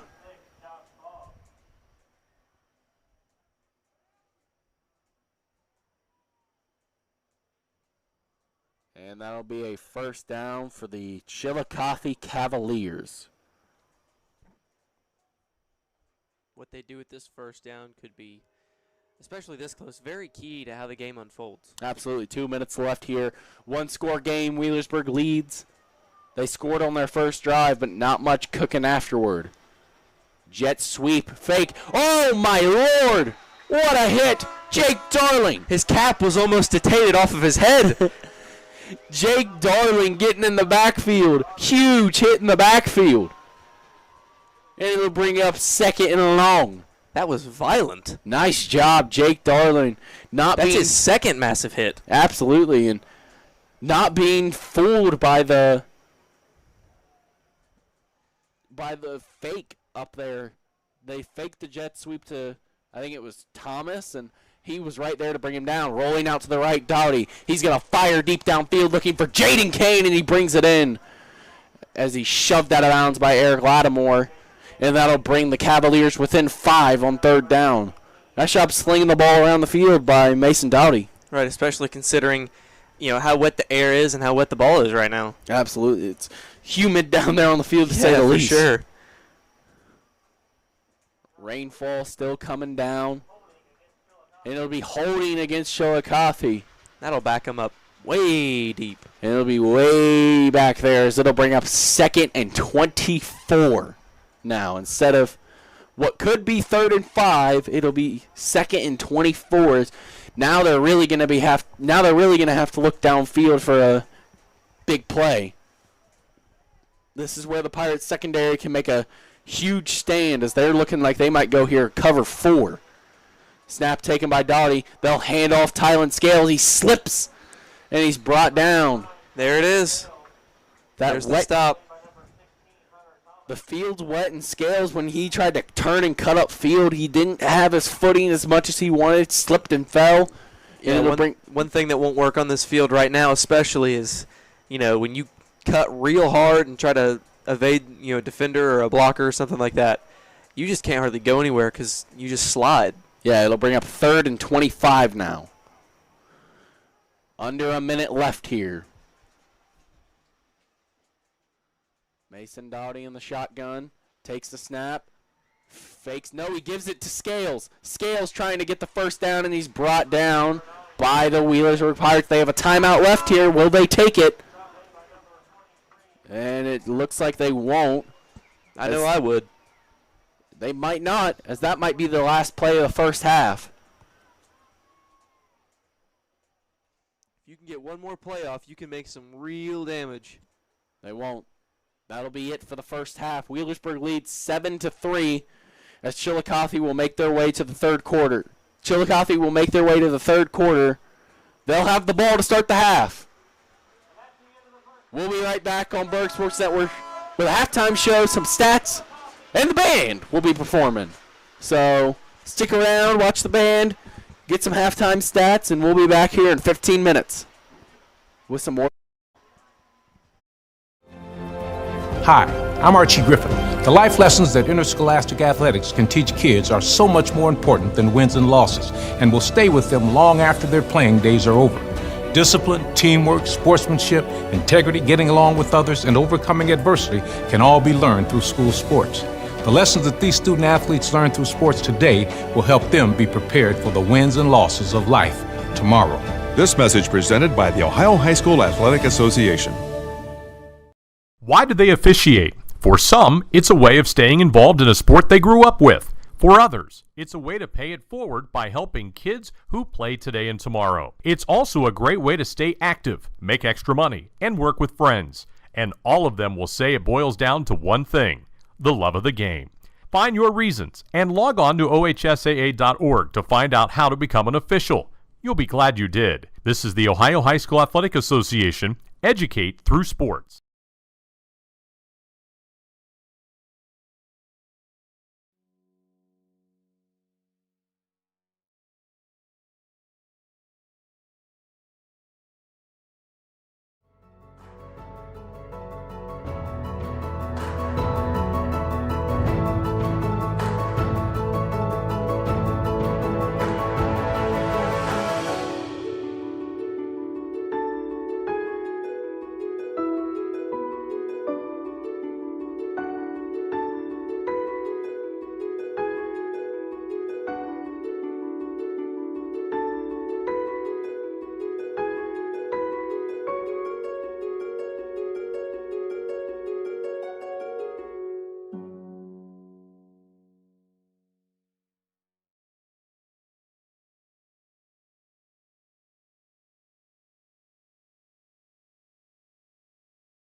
Welcome back to Ed Miller Stadium. We got a quick halftime show. Mr. Eaton, welcome back. We got some halftime stats. We do. I'm going to first start off with the band. They're awesome tonight, so shout out to Mrs. Scaife and the band. All right, so for Chillicothe, they had 20 rushing attempts for 94 yards, averaging in at 4.7 yards per carry. The quarterback, Doherty, threw 2 for 5 as far as throwing is concerned for 23 yards. Number 26, Crawford, hit a 28-yard field goal. That's their 3 points. The bulk of the carries came from number 9, Scale. He had 16 carries for 50 yards, 3.3 per carry. And then number 44, Lee, came in there late. Only had 3 carries, but had 39 yards for 13 yards per carry. And then number 24, Thomas, had 1 carry for 5, and Dowdy had 0 for 0. So that's your carries and your passing yardage. Chillicothe also had a sack as well. So looking for the Wheelersburg Pirates. A lot of running attempts, Gavin. Bryson Stamper threw 4 times. He was 3 for 4 for 15 yards. We did have a catch from Eric Lattimore, Dorr, and Hunter Thomas. So those were your 3 catches. As far as the rushing side of things, 18 carries for 151 yards total, 8.4 yards per carry. You can tell that Coach Woodward had an emphasis on, block down, kick out, and try to get vertical as quick as possible. So number 18, Eric Lattimore, had a 1 attempt for -1 yards. We had number 26, Carson Williams, 4 attempts, 19 yards. Number 29, Darling, had 3 attempts for 19 yards. Eli Swords ran the ball really well. He had 6 carries for 40 yards. And then Ethan Glover, 4 carries for 74 yards and a touchdown. So Ethan Glover had that long 68-yard touchdown run right out of the gate. The first possession was 44 seconds. We had a touchdown in that possession, and then made some yards in the other 3 drives, but stalled either with a blocked field goal. We fake punted the one time and didn't get it. But that's your score, 7-3. Pirates scored 7 in the first. Chillicothe scored 3 in the second. And there's your stats and your score at halftime. Appreciate it.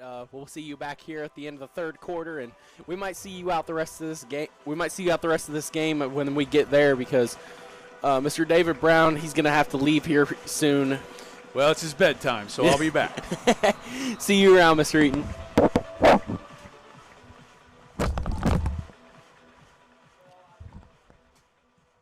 We're ready to kick off here this second half. Braxton Salmons will approach end over end, heading down towards the goal line. And it will land in the end zone for a touchback. And the Cavalier offense will take over at the 20-yard line. Real quick, we got some score updates around the area from some games that we picked. David, I hate to break it to you. What is it? Ashland give me the news. Ashland is down 7-6. They can come back. They can come back, but after a second week of us sweep picking them, they currently trail. So I really hope they come back, honestly. I don't want to lose again. Johnstown and Waverly currently are even at 14. Fairland and Oak Hill, this is a landslide in favor of the Dragons, 28-7. Valley trails to Northwest 7-0. Ironton leads Jackson 10-0. So there's some score updates from around the area. Handoff, Tylen Scales running hard up the middle. He stays on his feet. Pirates can't bring him down. He's got a lead blocker, and, well, the only one that can stop him is himself as he trips up. Like we said, the grass is slick here tonight. Turf. The turf, of course. The turf is very slick here tonight. Nice run there by Scales, and he was tripped up trying to make a breakaway run, and it'll be a first down on one carry for the Cavaliers. Back out, shotgun look. Mason Doherty deep in the shotgun.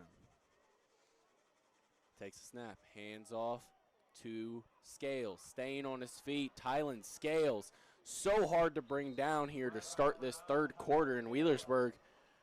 They're facing a lot of adversity coming out of the locker room here. Scales is starting to come alive. You got to wonder what his coach said to him then. Gave him some of Michael's secret stuff. Put your head down and get as many as you can, and he's starting to do it. Or maybe it's the opposite. Maybe he's starting to be a little more patient, wait for the gaps to open, and make a break for it. Dowdy in the shotgun.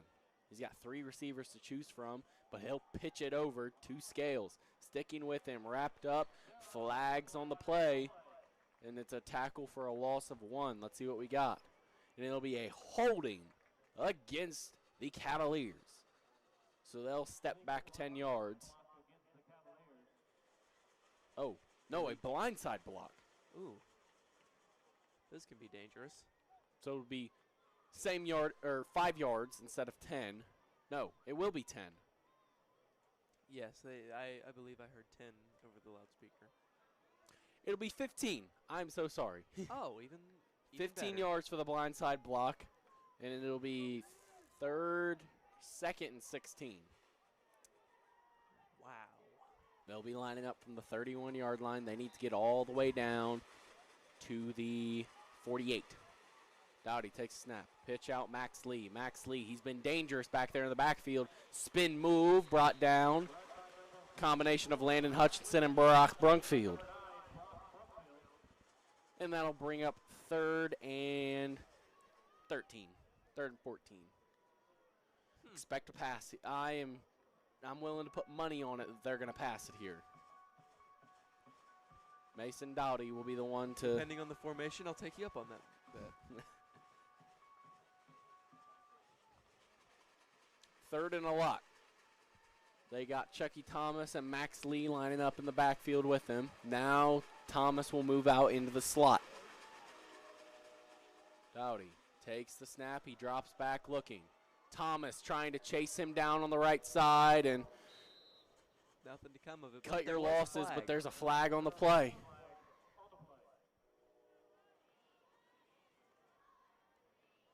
We await. Holding against Chillicothe. And it'll be declined, so that'll bring up 4th down. Will they bring on their kicking team? Well, of course. It's 4th and a mile, and we got a player down. Oh, I see him over there. Downfield, it's going to be a Chillicothe, maybe receiver. And both teams will head to the sideline. It looks like it might just be cramps, though. That is what it looks like. He's getting up. It's number 27, Xavier Doss. He's up, seems to be fine. So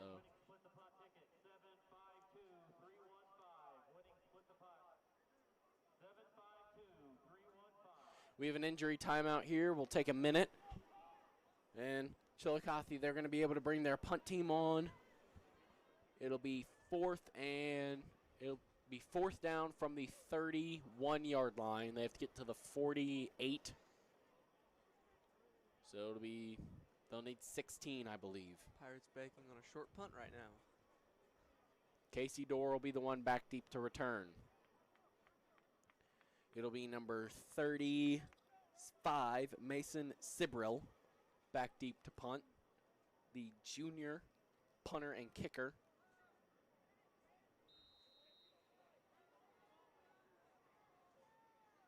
Pirates look like they might send a few here. Trying to get to it. Nope, it's a weaker rush, and he's going to punt it. A lot of topspin on that ball, but Dorr will bring it in. Casey Dorr getting to the outside. Flag on the play. Dorr's going to stick with it, though, and he's not able to go anywhere. Brought down. Great tackle there by number 11. I feel like he could have made that. Penalty flags on the play.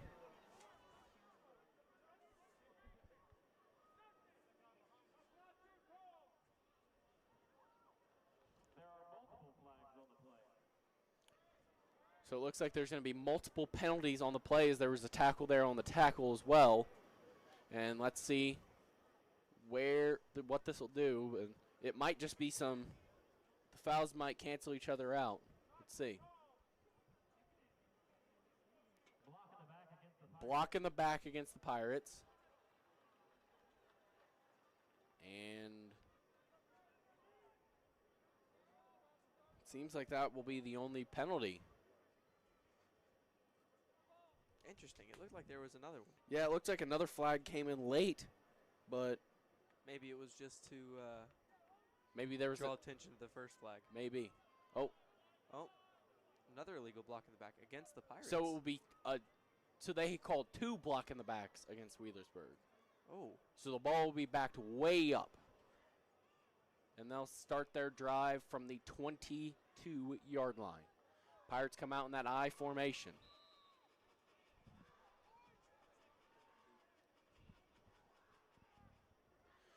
I formation, handoff up the middle, Ethan Glover powering forward, trying to push the pile, staying on his feet, and eventually brought down after a great gain. Nice running there from Ethan Glover.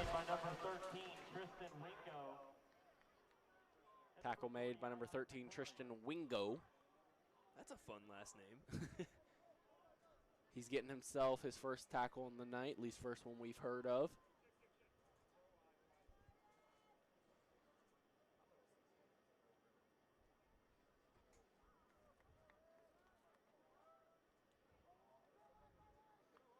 Returning to the I formation, Stamper under center, takes the snap, handoff Carson Williams. Carson Williams with a ton of space. Carson Williams, stiff arm down the field, and he's knocked out of bounds at the 47-yard line.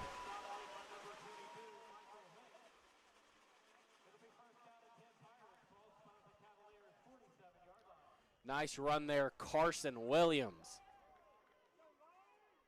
And they'll set up shop at the 47-yard line in their own half of the field. So Wheelersburg's offense really starting to roll as they've been thriving in this I look. Ethan Glover thriving in this fullback position, getting a lot of quick carries, and he'll get another one here. Pushing the pile forward, Ethan Glover. He's got drive, my friend. He's got drive. 8 yards on that carry right there. Like, that's something that just you can't teach. You can't teach to be that aggressive. No. And Glover He may not have the speed as a few other running backs, but he's got the power behind him. Yeah, he's definitely been the power guy. And just look at him push the file through, and he's been great. I form. Stamper takes a snap. Handoff Eli Swords. Powers up, and he gets the first down. Move the sticks for the Pirates. Max Lee on the tackle.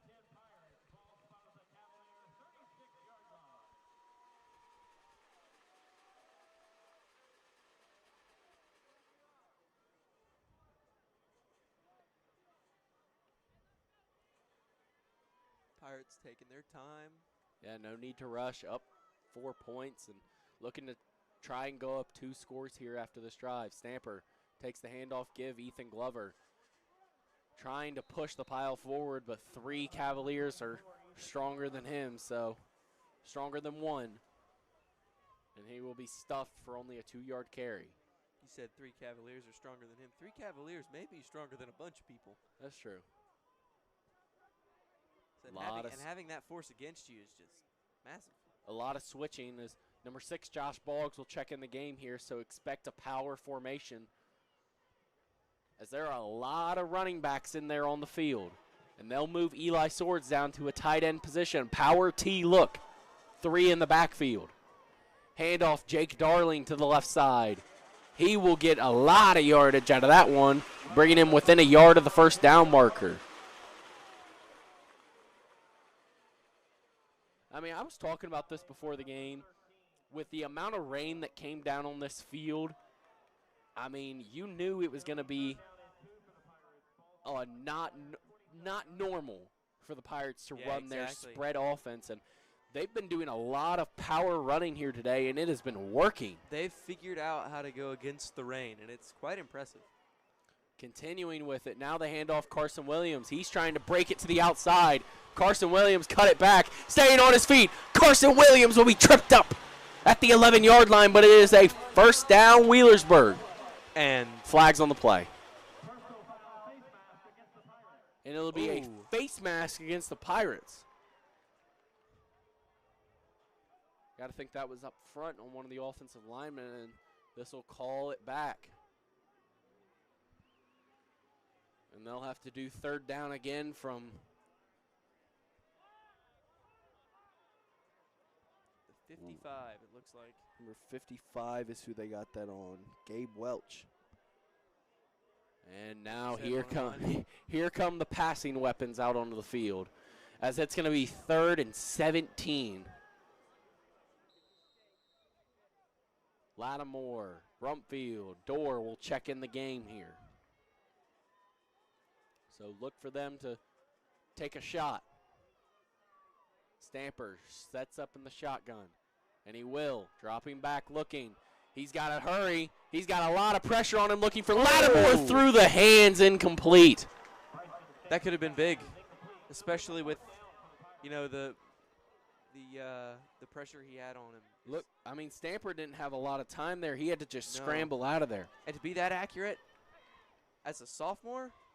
Yeah, he was able to find his hands, but wasn't able to complete the pass. So what looked like it was a great drive for Wheelersburg as they were working forward. Now they're going to have to bring on the punt team.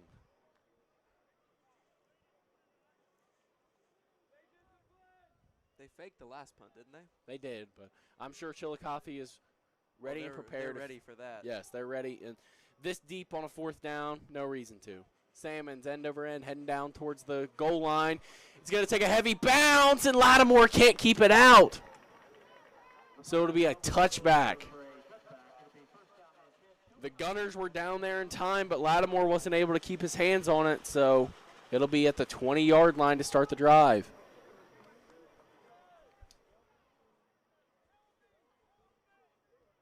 Cavaliers coming out. Wheelersburg leading 7-3. 5:18 left in the second quarter. Limited touches for both teams. They've been keeping it on the ground a lot. Slow-moving football here. Yeah. And not a lot of drives ending in touchdowns. I mean, we only had one, and it was on the second play of the game. Second play from scrimmage. I believe so, yeah. Snap taken. Handoff to Tylen Scales. Going nowhere. The whole defense collapsing on him. It's led by number 43, Jackson Willoughby.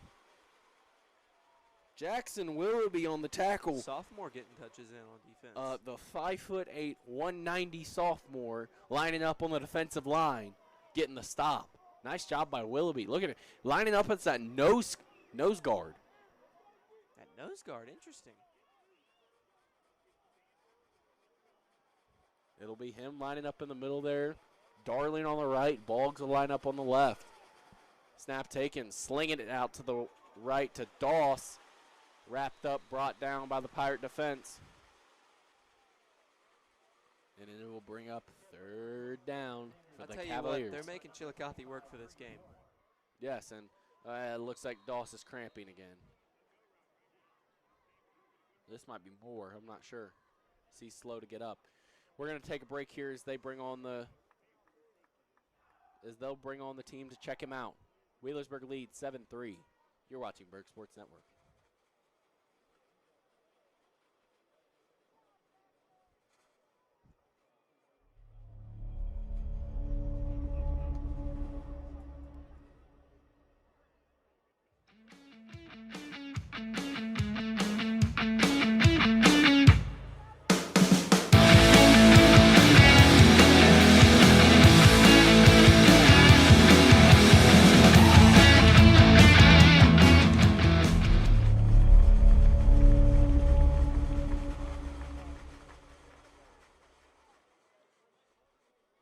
Welcome back here to Ed Miller Stadium as Doss was able to walk off the field by himself, so it seemed like he was okay in the end. A couple bad cramps over there, and they'll have to take him off the field. So back comes the Cavalier offense. It'll be 3rd and 7.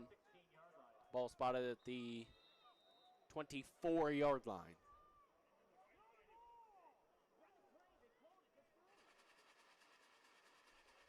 Mason Doherty in the shotgun. He's got Scales to his left.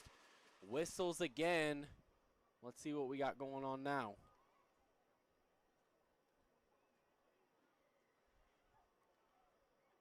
This looks like an official's timeout. And now we'll get rolling again.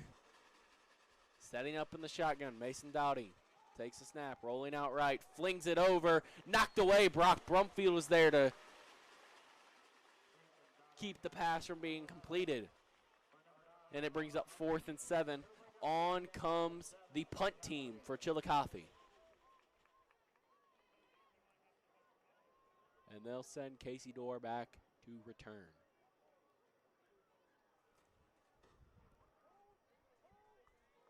Back deep to punt, it'll be number 35, Mason Seabrel.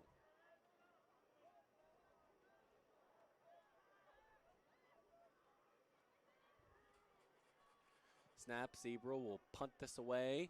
Heading down towards Dorr, he muffs it, but he's able to fall on it at the 48-yard line.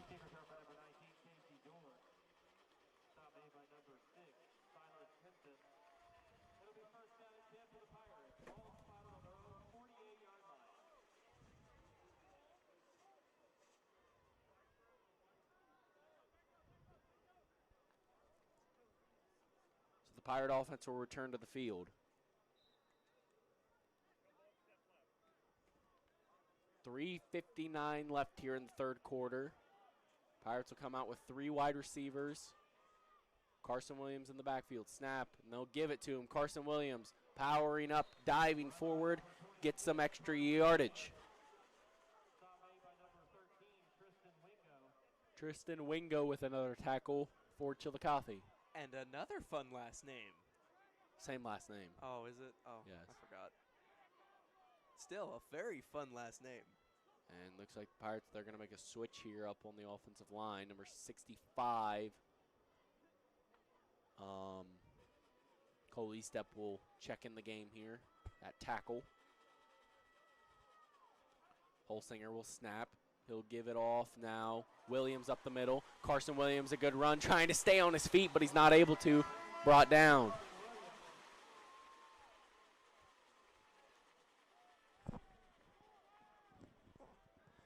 And it'll bring up a first down for the Wheelersburg Pirates. It'll be first down and 10 for the Pirates. Ball spotted at the Cavaliers, 34-yard line.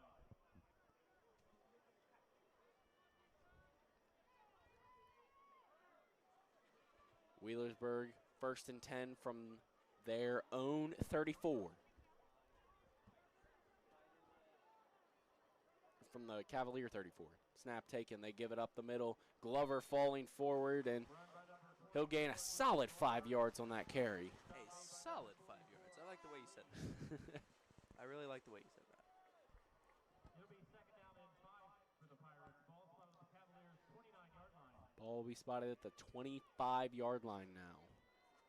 2nd and 5. How much you betting they score this drive? Well, I mean, that's what I was thinking last drive, but then penalties came back to bite the Pirates, and Yeah. it's Something just they time. It's the timely penalties that are the ones that are hurting them. Handoff, Eli Swords trying to slip the tackle, diving, pushing forward, and it's going to be close. Possible first down. It's going to be very close. And it'll be 3rd and a yard.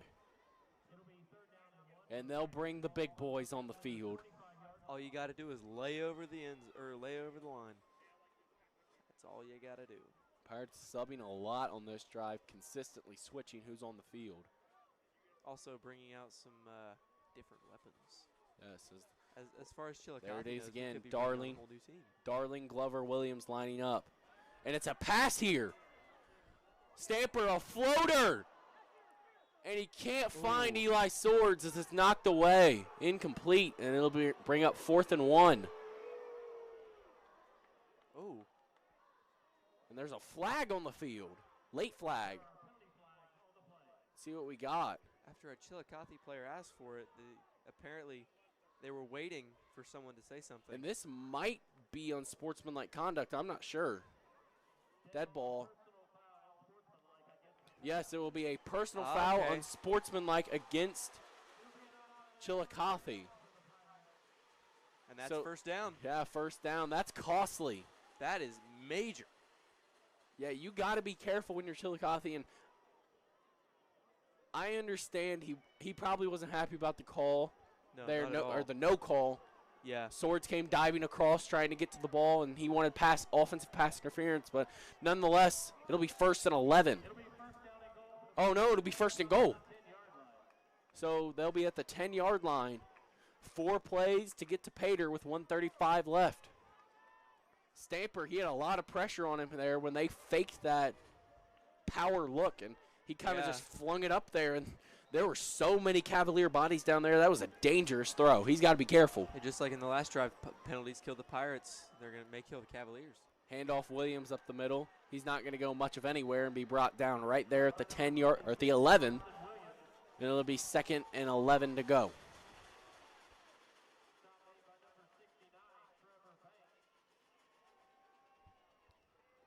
It'll be 2nd down and 9 for the Pirates. Ball spotted at the Cavalier 11-yard line. Okay, so it was. I want to make a quick correction here. It will be 2nd and 9. That last play was not 1st and goal. It was 1st and 10 from the 11. Okay. That makes sense. Power look, here they go. Jake Darling. He's pushing forward, trying to fall, get some extra yardage, and he's brought down at about the 8-yard line. He had someone on his legs at about the 12. Did Yes. you see that? That was impressive. And that'll bring up 3rd and about 6. It'll be 3rd down and 6 for the Pirates. Ball spotted at the Cavalier 8-yard line. Clock continues to roll. There will be at least one more play before the end of the quarter.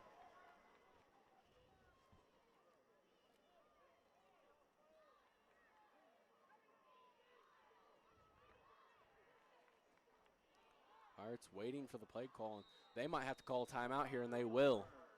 Wheelersburg takes a timeout. We will too. 17 seconds left here in the 3rd quarter. Wheelersburg leads 7-3. We'll be right back here on Burg Sports Network.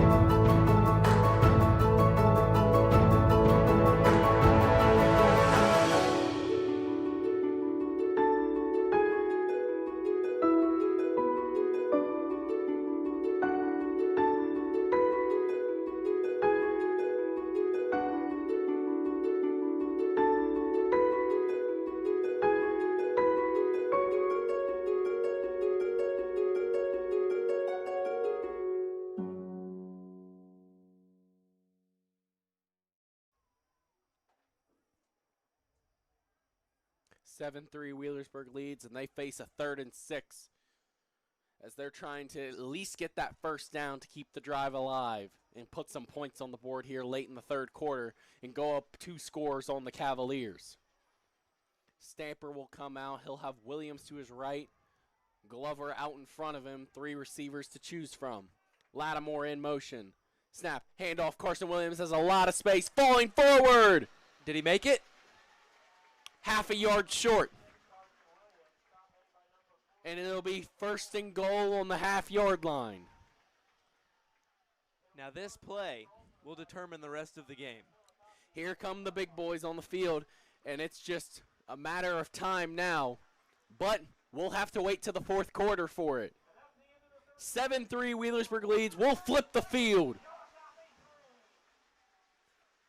We'll be right back with some 3rd quarter stats and more.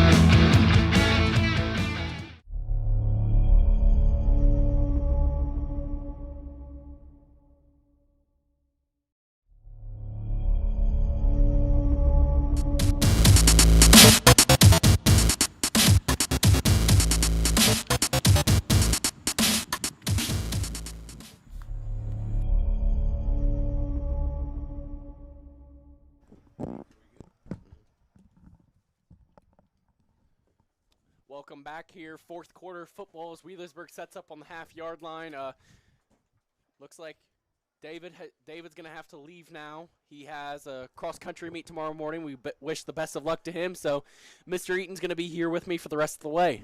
Hey, man, I'm excited. I'm excited. This monitor is so big I can't even see the field, though. So I'm not 6'8" like you are. Well, so we're going to let this play unfold, and hopefully the Pirates can put some points on the board here. I'd say going power here. They hand off. Williams, dive. Doesn't look like he made it. No signal right now, Gavin. It looks like he's at the half-yard line. Short. Carson Williams trying to get in. He wasn't able to. Now, Carson Williams right now has had 10 carries for 69 yards, so he's kind of been the workhorse this entire drive. So hopefully they'll give it to him again and he can finish it off. They continue with this power T look, and I haven't seen this since we played Oak Hill last year. Quarterback sneak, trying Stamper. to shove him in there. Still no signal, Gavin. Running along the line. He's short again. And he's not able to get in. You got it. If you're 1 yard out, you got to be able to get in. Yeah, right now, the Pirates, what they've done well this entire drive is the last couple drives have stalled because of a penalty, but we've had no penalties. Been pretty clean with the football, so it all comes down to these last two runs. Hopefully we can get it, punch it in third down. Here we go. Stamper takes the snap, hand off. No, he keeps it. Stamper sacked. Loss of 4 on the play.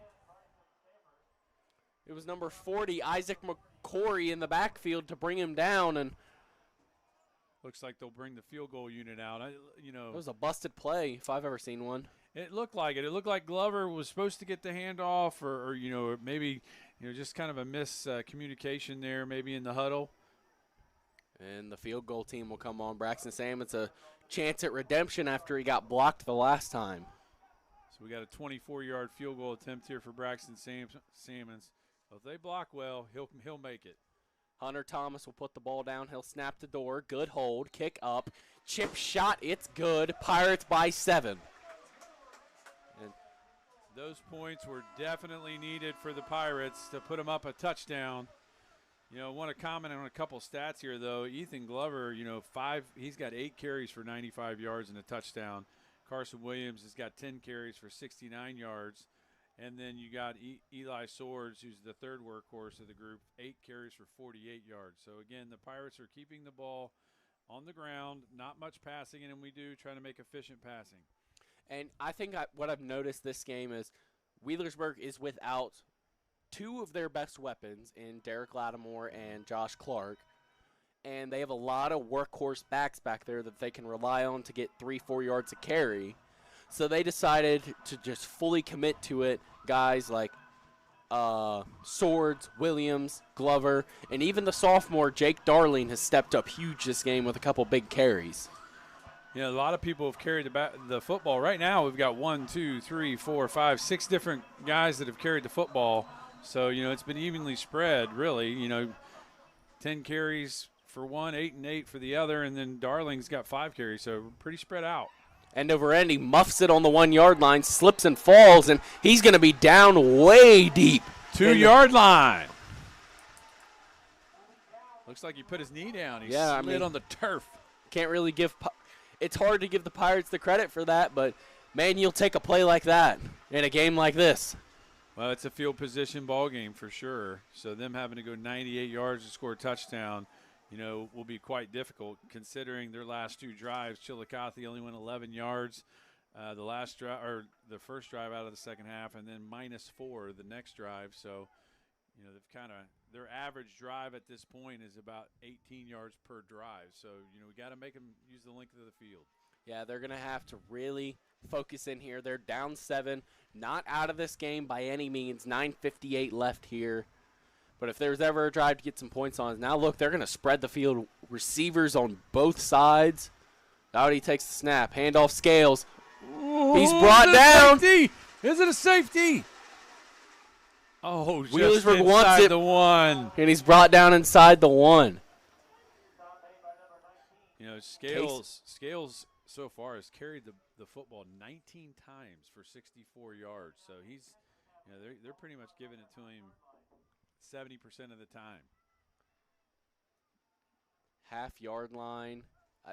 This is where you can't get – if you're Wheelersburg, as much as you want to commit to that safety and go for it, you can't run commit because you can't get beat over top. Just stay solid. Shotgun. Doherty takes a snap. He's going to pitch it out. Scales trying to get out of the end zone, and he's able to. And he's ran out of bounds at about the 7-yard line, maybe the 6. That was a great job by Eli Swords right there. You know, kind of an unsung hero on that play. He busted the outside backer and just needed some people to kind of fill in, and they did not. But watch this here on the outside. See Eli Swords take out that lead blocker. And it's the corner's job to come in and fly in and take his legs out. Just didn't happen. I'd like to bring this up. Yes. As I just got a notification about it. Cincinnati Reds pick up another win. Wade Miley doing his thing. So this one belongs to the Reds? I don't think myself high enough to be able to say those words, but snap taken by Doherty. He rolls out to the right. He doesn't have much. Landon! Safety! Hutchinson! Landon Hutchinson! Landon Hutchinson. He's been all over the field, and he gets 2 more on the board for the Pirates. And what a great kid, man. I tell you, I talked with Coach Tilley the other day in the barbershop, and he told me he really likes the kid. He's young. You know, he's still building his strength up, but, you know, he pays attention. He's a good teammate, a good communicator, and it's nice to see good things happen to coachable kids. He's really a guy that has kind of came out of nowhere. I mean, if you remember last season, Kenny Sanderlin was a part of this Wheelersburg football team, obviously moving to a different school. He's no longer here. And a lot of questions were being asked as Hunter Thomas was expected to, Carson Williams was expected to, and Eli Swords were expected to start in that linebacking core, but who would be the 4th guy? And Landon Hutchinson, in both this game and the Ironton game, has been a massive surprise. Well, you know, he's Wheelersburg through and through for sure. You know, his family's from here. I grew up with his daddy. So, you know, he understands the pride and tradition that the Wheelersburg Pirates bring on that football field each Friday night. Look at him out there. He's keeping the crowd engaged. I told you. He's Mr. Enthusiasm. He's the energy bus. You just got to hop on. He's been keeping everyone involved. Is he a sophomore, I believe? He is. He's a sophomore. Watch out for him to be a huge piece here. As now they're going to have to punt it away, I believe. They can punt it or kick it. It's really just up to them on how talented their putter is compared to their kicker. And they're going to have Lattimore and Warren deep. And look, now they're going to keep Warren shorter, and they're going to send Lattimore way deep to make sure nothing gets back behind. And I've noticed this every time that Chillicothe is coming out to kick. They have kept the ball away from Eric Lattimore. Yeah, and why wouldn't you? I mean, he's electric, 4.5 40. You know, if he gets any daylight, see ya. And Crawford will step up. Line drive kicking. Here's his chance. Eric Lattimore takes. He's got a ton of speed. Eric Lattimore. Bye-bye. Oh, my. Jets. Oh, a great tackle there by Chucky Crawford. I mean, I don't want to say I called it, but Eric Lattimore, an incredible run back on that 56-yard return. Man, and we got a player down on the middle of the W. Well, I tell you, he would have went to the house, but he just didn't have the angle. He almost outran that angle. So just amazing job. Again, 4.5 speed, you saw it. He ran by a couple right here. Here you go. He probably ran by 5 guys, just had a couple guys on the back end. But, nice job by Chucky Thomas to stay with the play. As slow to get up there as he'll come off the field, and they'll be down a player here. And looks like number 20 there, Sean Smith. So tough break there for Chillicothe. Is now deep in their own territory. They're going to have to keep Wheelersburg off the board. Short field, so obviously, this is a chance for the Pirates to put 7 on the board and try to kind of seal the deal a little bit.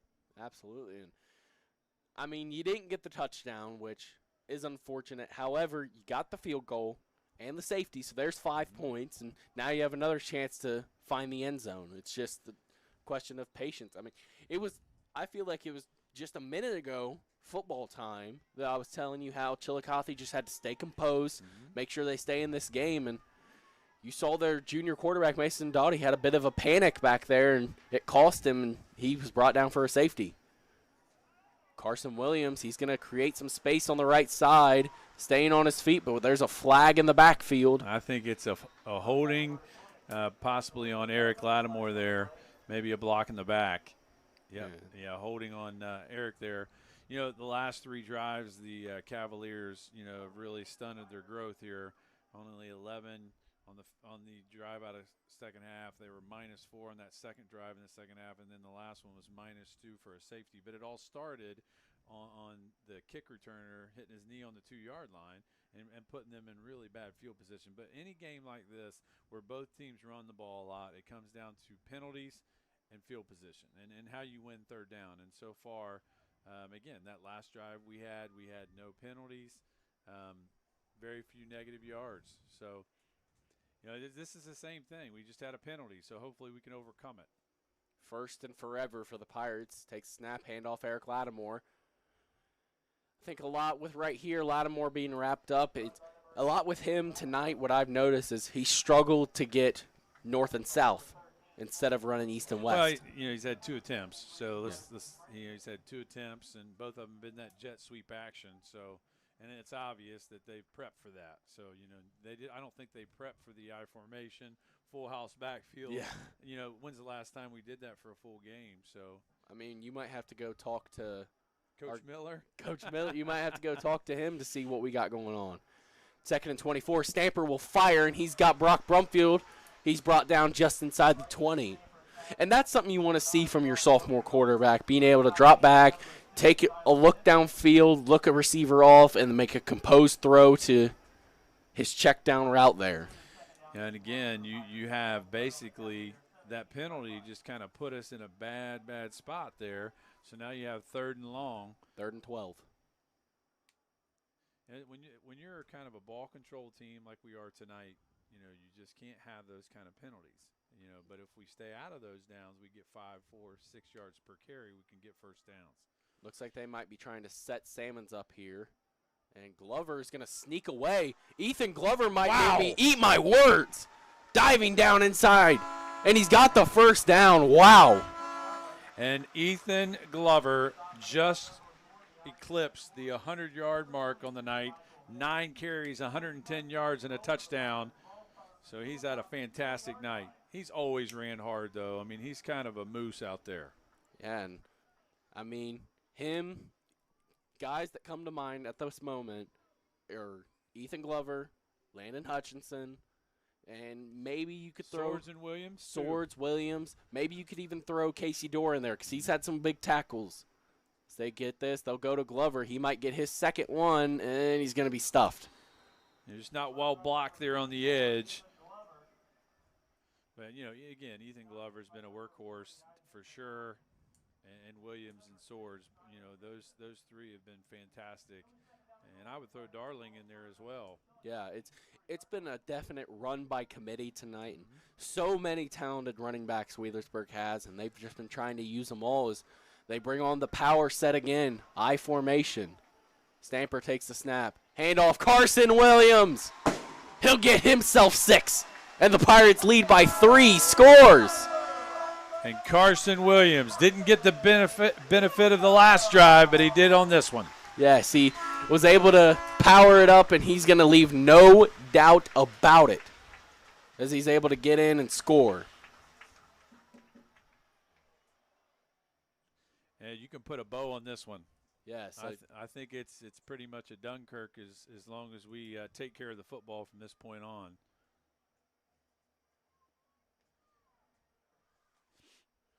Salmons will come on, and he'll attempt this extra point. Door to hold, Thomas to snap. Snap, hold, kick, up. You bet, no doubt about it. You don't earn 5 stars for nothing. And the Pirates, that's their 12th point this quarter. So big fourth quarter for the Pirates. got a safety, got a field goal, and then converted after a long kick or a punt return from kickoff return from Eric Lattimore.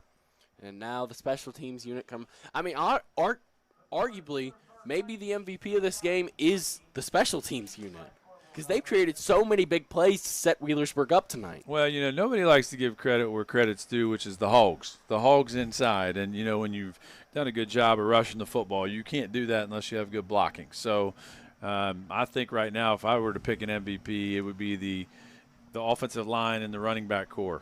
Yeah, and it's been awesome to see because obviously the feature back of this year's team was supposed to be Derek Lattimore.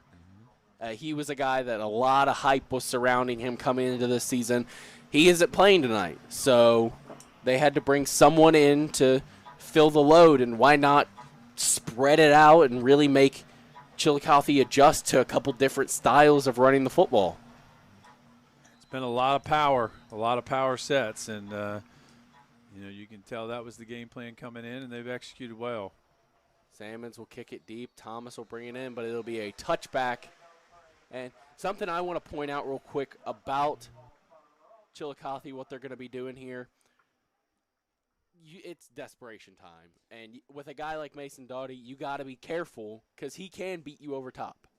Well, it's about two deep zone coverage, keeping things in front, allowing no big plays the last 6:22 of this ball game. And, it looks like, we just got kind of a score update. Is it Jackson 7, Ironton 7? Is that correct? Yes, 6:27 to go in the third quarter there. And you know who I want to win? Jackson, because that's who I picked in the pick 'em. Oh, I picked Ironton, so. That's what I mean. I got to stay ahead of you. Looks like we have a quarterback switch as Jaden Kane comes in the game as a Wildcat look. And that's not going to end up with anything, maybe a half yard there. Eli Swords on the tackle. Looks like Cole Frazier in there as well. Looks like someone might be injured there a little. I hope not. Slow to get up. It's going to be. Is that Carson Williams, I believe? Yes, Carson Williams, but he's tough. As they'll bring him off, though. Number 51 will check in the game. That is Xavier Stanley. Xavier Stanley getting a little PT. I like that. Speaking of Xavier Stanley, I want to give a shout-out. During that rain delay, his father, Greg Stanley, was brave enough to stay out here in the storm and fumble on the play. And Hutchison. Oh, no. It's Xavier Stanley. Is it Xavier Stanley? No. Who's got it? Oh, they picked it back up. Yep, they kept it. Oh. Almost had it was Hutch. Hutch almost got it. Okay, so Chillicothe comes away with it. I thought I saw 4 different players grab that ball. You look at the replay, Hutchison was on it. He just squirted out from under him. That wet ground not doing any favor. Like I said. Well, he's a linebacker, not a receiver, so give him some credit there. So it'll be 3rd and 13 now. 5 minutes to go. And, yeah, they'll bring Dottie back on the field after Kane wasn't able to bring that ball in the backfield. They were trying to switch it up, do something different, let Kane, who's their weapon outside, do something with it. Dottie takes a snap, rolling out to the right, looking, fires. Picked off. Intercepted Creed Warren. Creed Warren's going to take it to the house right here. Creed Warren, one man to beat. Pick 6. Touchdown. Creed Warren. Creed Warren. All 5'8" of him getting up, making that catch, going side to side and bringing it into the end zone. Creed Warren, what a play. It's just like Chillicothe, the last 4 possessions have just really ran out of gas. It's almost like the power game really kind of wore them down. They've had negative yardage in their last 3 possessions, and then a safety and an interception for a touchdown. Got to give a lot of credit to the defense. Yes, it's been absolutely incredible. Salmon's trying to get the 19th point of this 4th quarter. And what a showing it's been for Wheelersburg. 26-3. They lead over Chillicothe. How about one up in the Atlanta Falcons with that lead? That's right. And then, Wheelersburg this second half of, 19-0 this second half. Mr. Eaton, I have good news. Ashland it's my birthday? No. Ashland did not fail us this week. They won. They beat Boyd County 10-7. So that's good, because if they didn't, I was going to call their head coach and say, look, I'm done picking you. So they come away with a win this week. They defeat Boyd County, so we can be a little more comfortable picking them next week. I like that. I like that a lot. Back to the second half, it's obviously there was an adjustment made. Like I said before, Scales had 16 carries in the first half, and he's had 4 the second half. So, what adjustment the Pirates made, I'm not sure. I'm not a football coach, but obviously there's been some adjustments made, because this second half, Chillicothe has, are you ready for this, Gavin? Minus 15 yards the second half. Shoo. And giving up a safety and an interception for a touchdown. That will not win you ball games. I've heard a lot of hype. Heard it with the interview earlier this game from Eddie, earlier in the pregame show with Eddie Miller. Salmon's a deep kick, and it's fumbled out of bounds. And it's at the 3-yard line. I mean, it could happen again. Another, and honestly, it's a shame, because Chillicothe played 3 quarters of excellent football. I mean, 7-3, they had the football, they had a chance to do some good right out of halftime to take the lead, or at least kick a field goal and get within 1. And they just have really kind of stunted their heels here. So with this, they'll set up a 3-yard line. But like I was saying earlier, interview with Eddie Miller.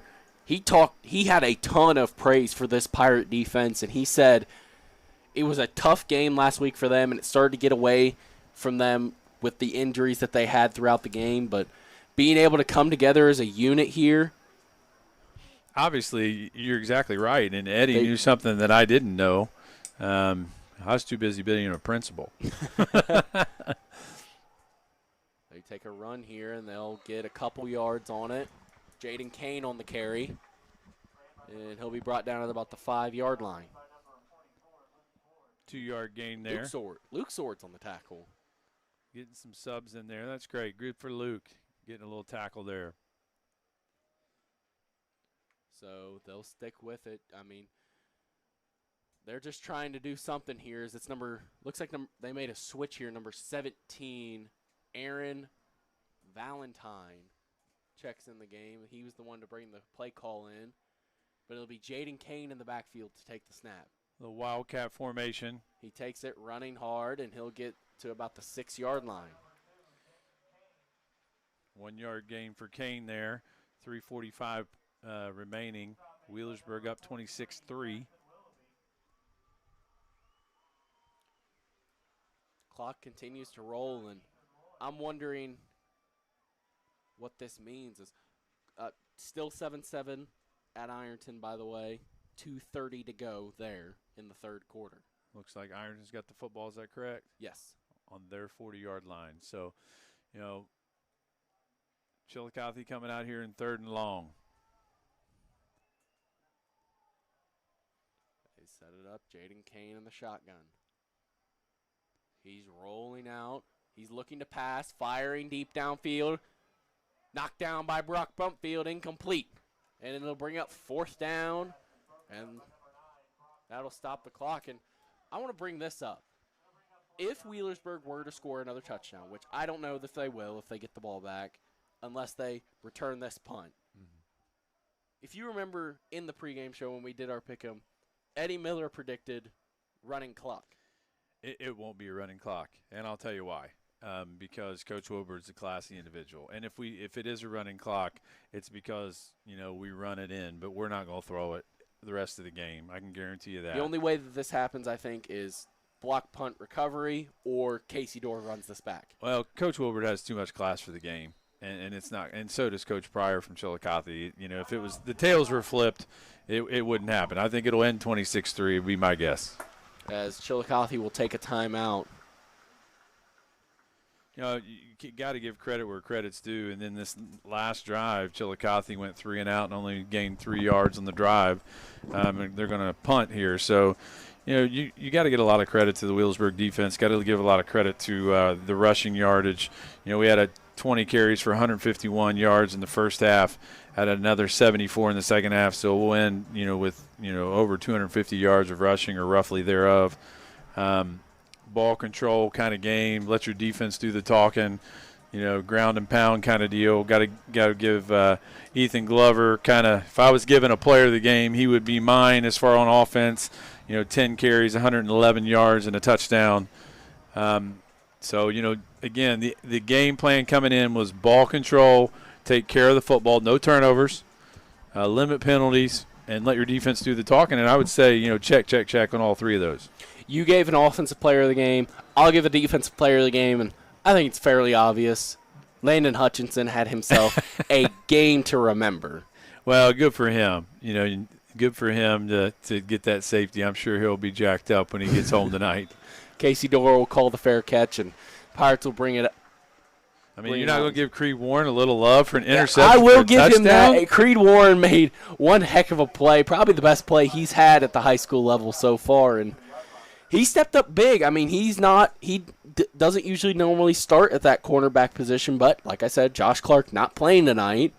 He made himself a great play there, and kind of a forced pass, made a great catch, and brought it all the way back.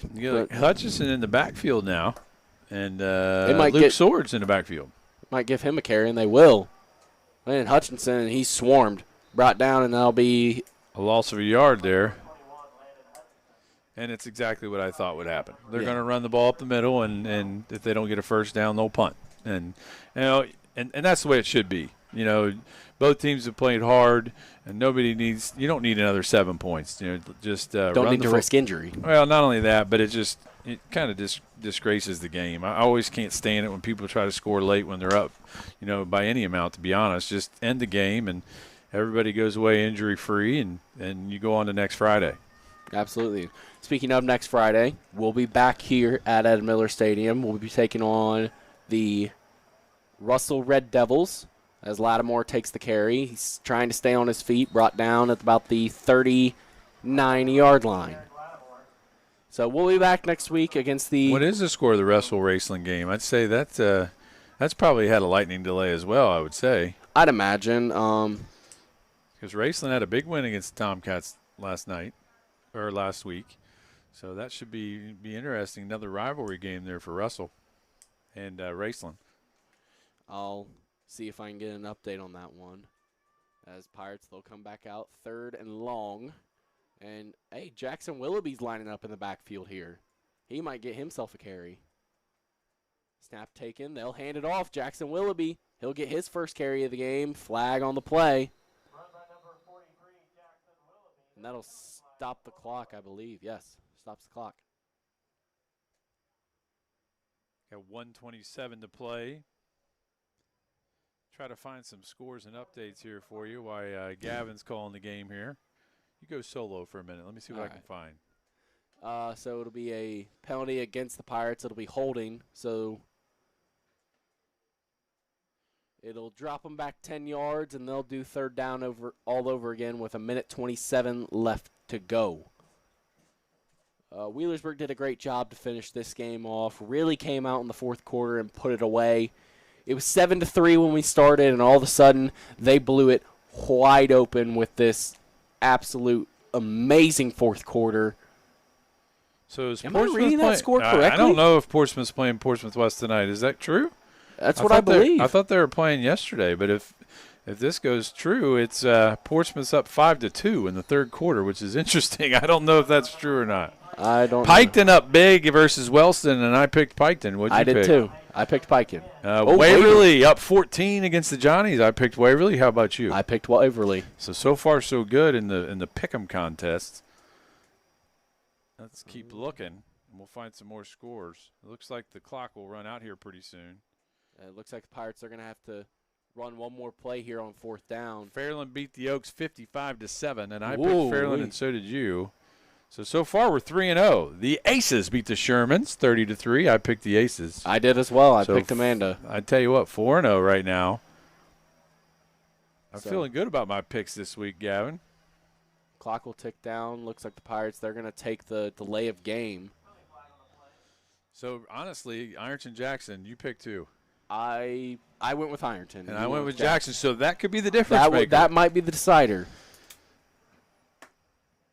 I know from a coach's standpoint for Coach Woodward.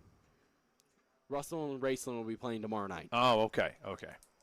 So we got to look for that tomorrow. So, again, the Pirates will take a knee here We will have some stats afterwards, or are we signing off? I need to- We'll take a little break, then we'll be back with some stats. All right, I'll have them ready for you. So Braxton Salmons will be back to punt. He might just dance around with it a little bit back there and run the clock out. If I'm not, I wouldn't be surprised. And he tries as he'll punt it down the field, and it's muffed, picked up by Hunter Thomas, and the play's dead. You can't advance it off a punt fumble. So 3 seconds left, and looks like Wheelersburg will just come out onto the field, drop a knee, and we'll go home happy with a 26-3 victory. And while you're getting us ready for the stat break, I'll start adding some things up.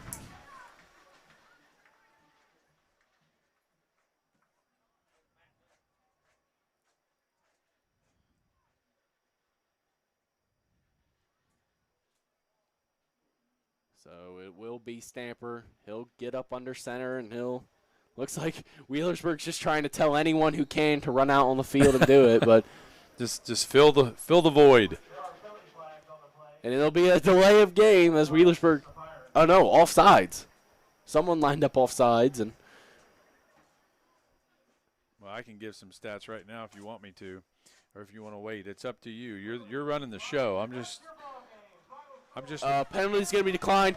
Final score 26-3. Finally, Wheelersburg will come away with the win. And as these teams take their walk down through the middle of the field, I'll turn it over to you. Let's hear some individual stats first, and turn it over to the team stats as well. I'll start with Chillicothe. Number 9 Scales had 20 carries for 70 yards. Number 24 Thomas, 1 carry for 5 yards. Number 44 Lee had 4 carries for 42 yards.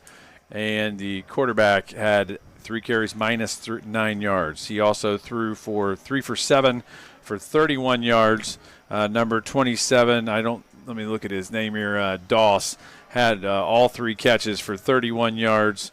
They did throw a pick there and had a safety as well. So had 5 penalties for 48 yards for the Chillicothe Cavaliers. Now for the Wheelersburg Pirates. Obviously big fourth quarter. We're 7-3 going into the fourth quarter, and the Pirates had 19 in that last quarter to finish the game 26-3, but we'll give you some rushing stats. So starting with Eric Lattimore, he had 3 carries for 7 yards. Jake Darling had 5 carries for 29 yards, so, had some tough yards there. Eli Swords, 8 carries, 48 yards. Carson Williams, 11 carries, 72 yards, and a touchdown. And Ethan Glover, 10 carries, 111 yards, and a touchdown. Bryson Stamper went 4 for 7 throwing the ball for 22 yards. Eric Lattimore had a catch for -3. Dorr had a catch for 13. Thomas had a catch for 15 yards. And then Brock Brumfield had a catch for 7 yards. Also scoring, Landon Hutchison on the safety. Creed Warren on the interception for a touchdown. And Braxton Salmons kicked a 28-yard field goal as well. So that's your final score was 26-3. The Pirates overall had about 285 yards of total offense and possessed the ball for about 28 minutes to Chillicothe's 20 minutes. And again, the Chillicothe Cavaliers had the only turnover on the night and also had more penalties. So clean game for the Pirates, no turnovers.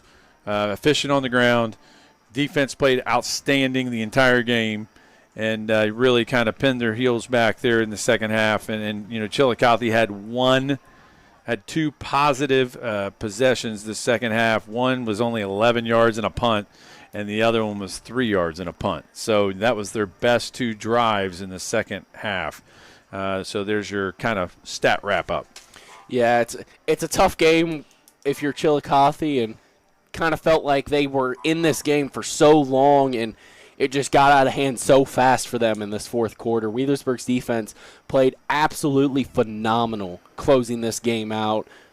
Landon Hutchinson, Creed Warren, Casey Dorr, Carson Williams, Eli Swords, so many pieces on the defensive side of the ball. And don't forget the Hogs up front. Up front, guys like Drew Holsinger, Colton Salyers, Cody Reisner, I believe, got in on the mix. Xavier Stanley, Josh Boggs. Trying to give a shout-out to his man, Caleb Miller up there. Joden Blackburn, he got in on a couple snaps. Cole Frazier.